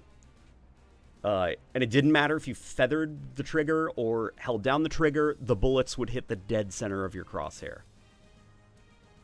And it was not like that on PS5. The PS5 version was actually functioning correctly, and this patch today fixed the assault rifle on Xbox and PC platforms.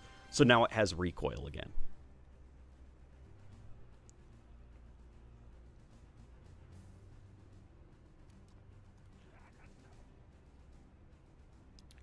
I mean, it's also a single-player version of the game, so something being broken is fine, in my opinion.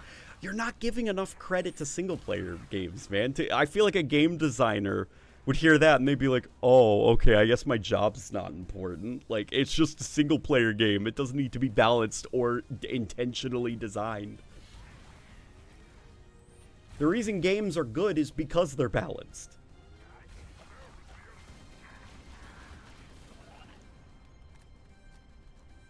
And sometimes broken things end up working because they operate within a balanced and well-defined system.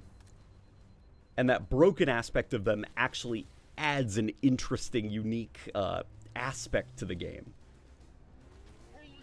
This, though, was not interesting. Like, the assault rifle is just so easy to use. This isn't like the Magnum, you know, where it fires like a bullet every 10 centuries, you know, because it has a slow-ass fire rate that kind of keeps it in check. Like, this thing fires bullets very fast.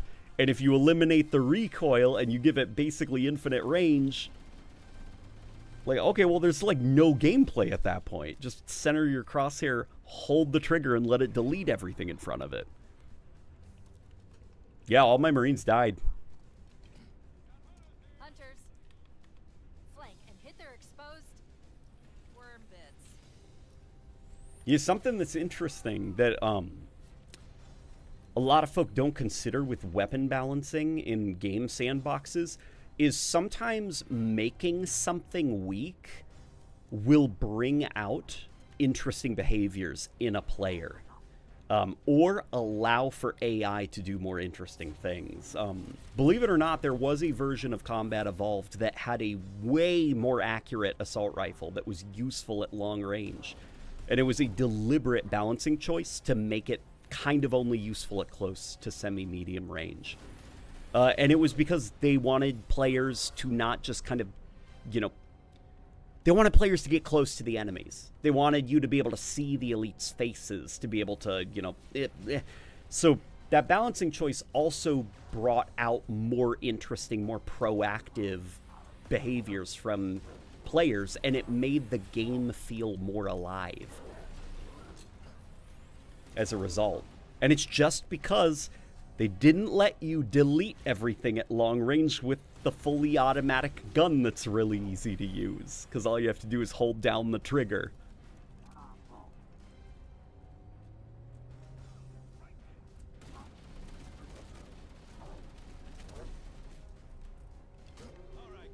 Hell yeah.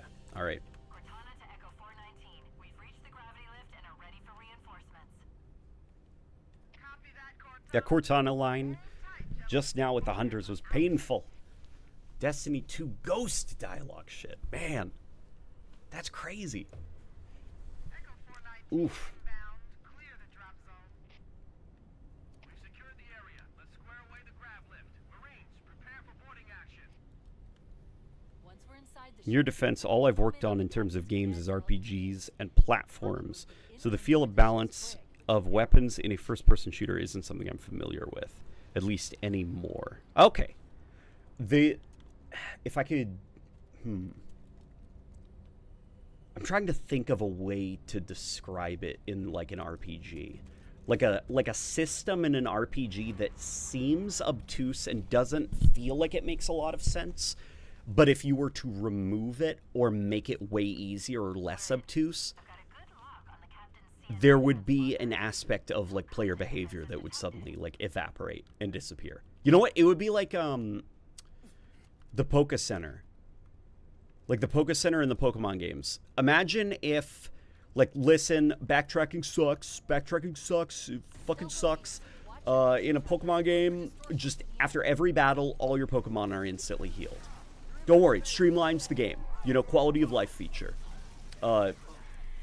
If you do that, like, sure, you don't need to backtrack a lot, but the game world feels less like a world now, and it becomes a lot more about just the gamey elements of getting from fight to fight. Like, the fights don't have a real world connection anymore, because you're not, like, going to the towns, you know, seeing the familiar faces and stuff, going to the Poké Center. Like, it removes the consequences, makes you interact with the world itself less. You don't have to remember routes and stuff. The fast travel isn't as important. Like, a whole bunch of cascading things happen just by, you know, what you'd think would be just streamlining the game, making it a little bit less repetitive.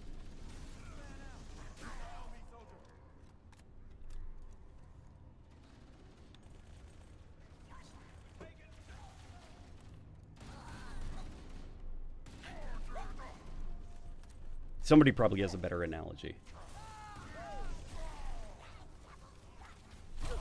Damn it. Does gun swapping and shooting still delay, or have they changed it? It sometimes delays. It's a little bit inconsistent. It feels like when the game is really fucking struggling.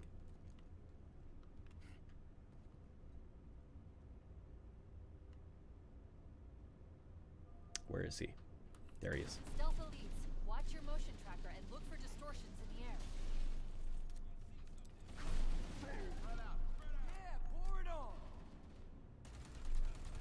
No covenant. You just had to open your mouth. I will never understand why they gave the AR 36 rounds. Still drives me crazy. It's a fucking number. It's a number that not just 343. It's other studios also tend to arrive at that number for assault rifles. I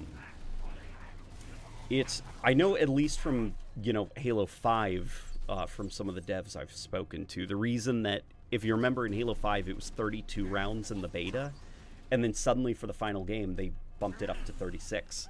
And the reason was actually to make the assault rifle easier to use and easier to get kills. It was like they wanted players to at least be able to get a double kill with just the assault rifle, like no melee or nades, just the bullets.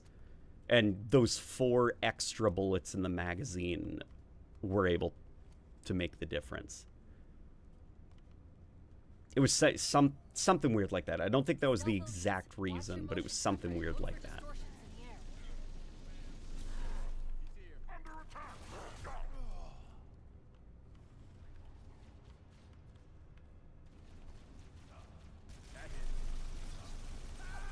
The Magnum delay is bad. The Magnum delay is bad.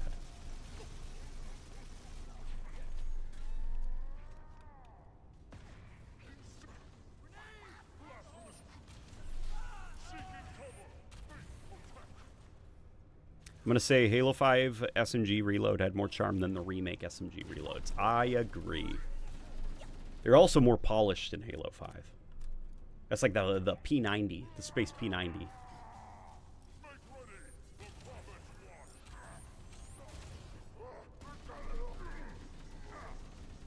You know what's crazy? So in the Halo 5 beta, and this is fucking annoying, because I can't prove it to any of you until we get somebody decides to like fall on their sword and leak the Halo 5 beta build to the internet. The Halo 5 beta build, the vibration patterns in the controller were different from the final release version. And the SMG's vibration pattern was so fucking cool in the Halo 5 beta. I still remember it. It was like, so you remember the Halo 5 SMG, it reloaded like a P90. Like you kind of like took the magazine out of the top, put it in, and then boom, slammed it down. Well, what's cool is as he takes it out, puts the new one in, and kind of does that slam, the reload would travel across the controller, like starting from the right side to the left. So as, you know, your hand sliding in this thing, it's like boop, boop, boop, boop, boop, boop, across the controller. And it was very physical feeling, and it made the act of reloading the SMG with vibration on really immersive. But then they changed it in the final game.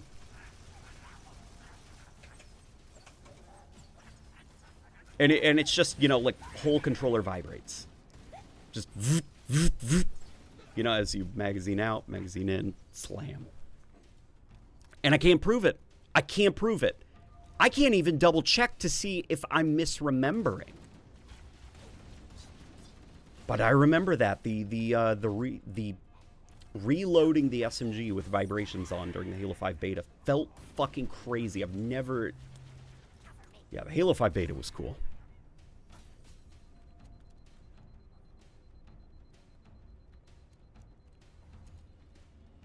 That sounds awesome. Why would they get rid of that? I don't know. Could be I'm misremembering. I wish there was a way I could verify. The way aiming also worked was different in the Halo 5 beta. Because for the final game, they had completely changed the way aiming worked. And if I remember right, in the Halo 5 beta, it was actually closer to, like, the typical, like, Bungie aim assist setup.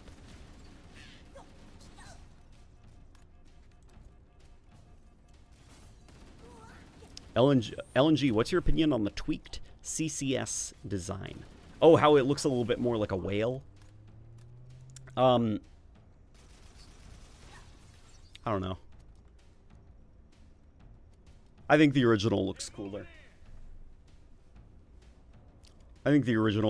But I'm also not, like, losing sleep, I guess, over the new design. Because there's still, like, aspects of the new design where I'm like, okay, I get what you're doing. It looks more overtly like a big whale. And then you go into the belly of the beast. I'm like, okay, I see what they're doing. At least if that's what I think they're doing. They're trying to make it feel like a giant, like a monster, like a massive leviathan that's hovering over the plateau.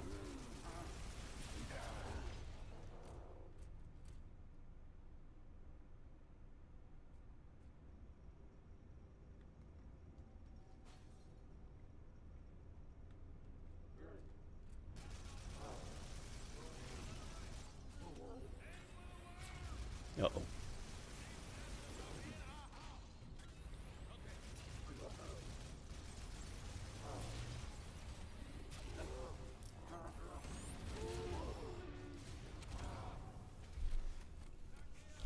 One thing I didn't miss from the Halo 5 beta was the COD kill cams and the music that played every time you died. I liked the music that played every time you died, but yes, it was for the best that they got rid of that. But yeah, oh my god, those COD kill cams, they were fucking miserable. I gotta ask Devin about that. Because he also did some work on Halo 5.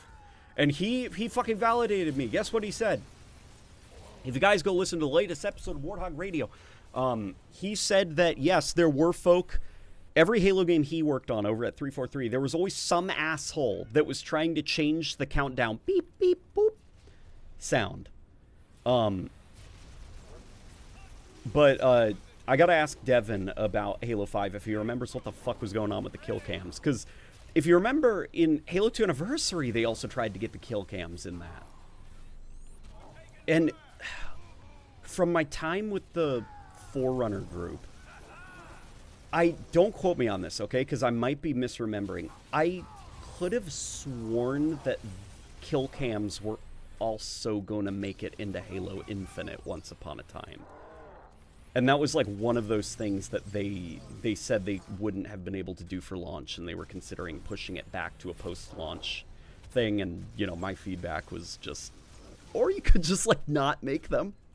So, if you can't make them for launch, sounds like maybe this game doesn't need kill cams. I could be misremembering, though.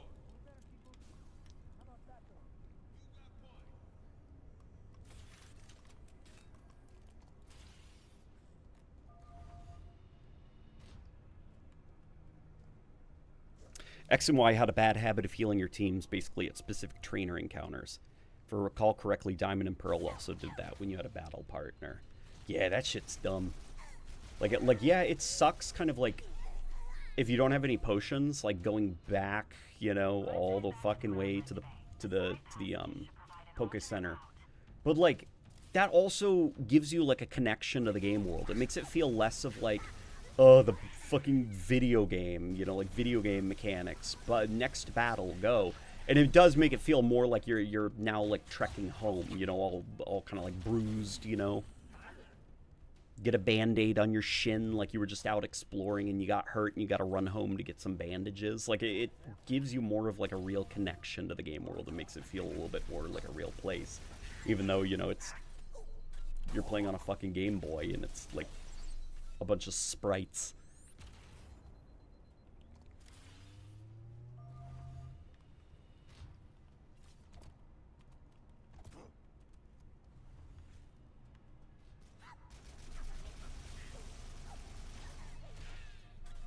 But fellas, I am starting to get tapped out. I am starting to run on empty. Food review. As well as I think I got something going on at like 10:30 or something. So I'm actually probably gonna call it. But the flood. No, not the flood. Not the flood. Read Niall Sankey's tweet about old Halo devs returning potential good video topic. Niall Sankey. Oh, him, yeah. He's... If it's a tweet about specifically game development stuff, then I'll take a look at it. Because some of his other tweets are a little bit... That's the locked door down there. Fucking weird, man. Side, controls to open it must Weird ass dude with some weird ass wrong opinions. But when it comes to game development stuff, I'll definitely... Oh.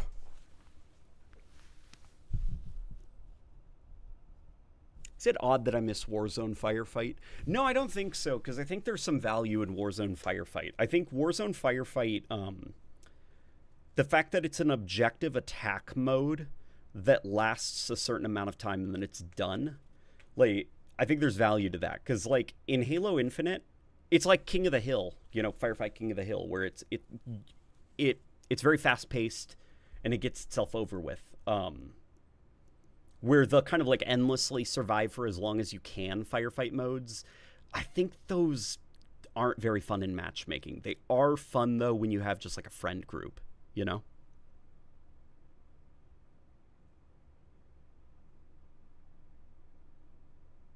Yeah.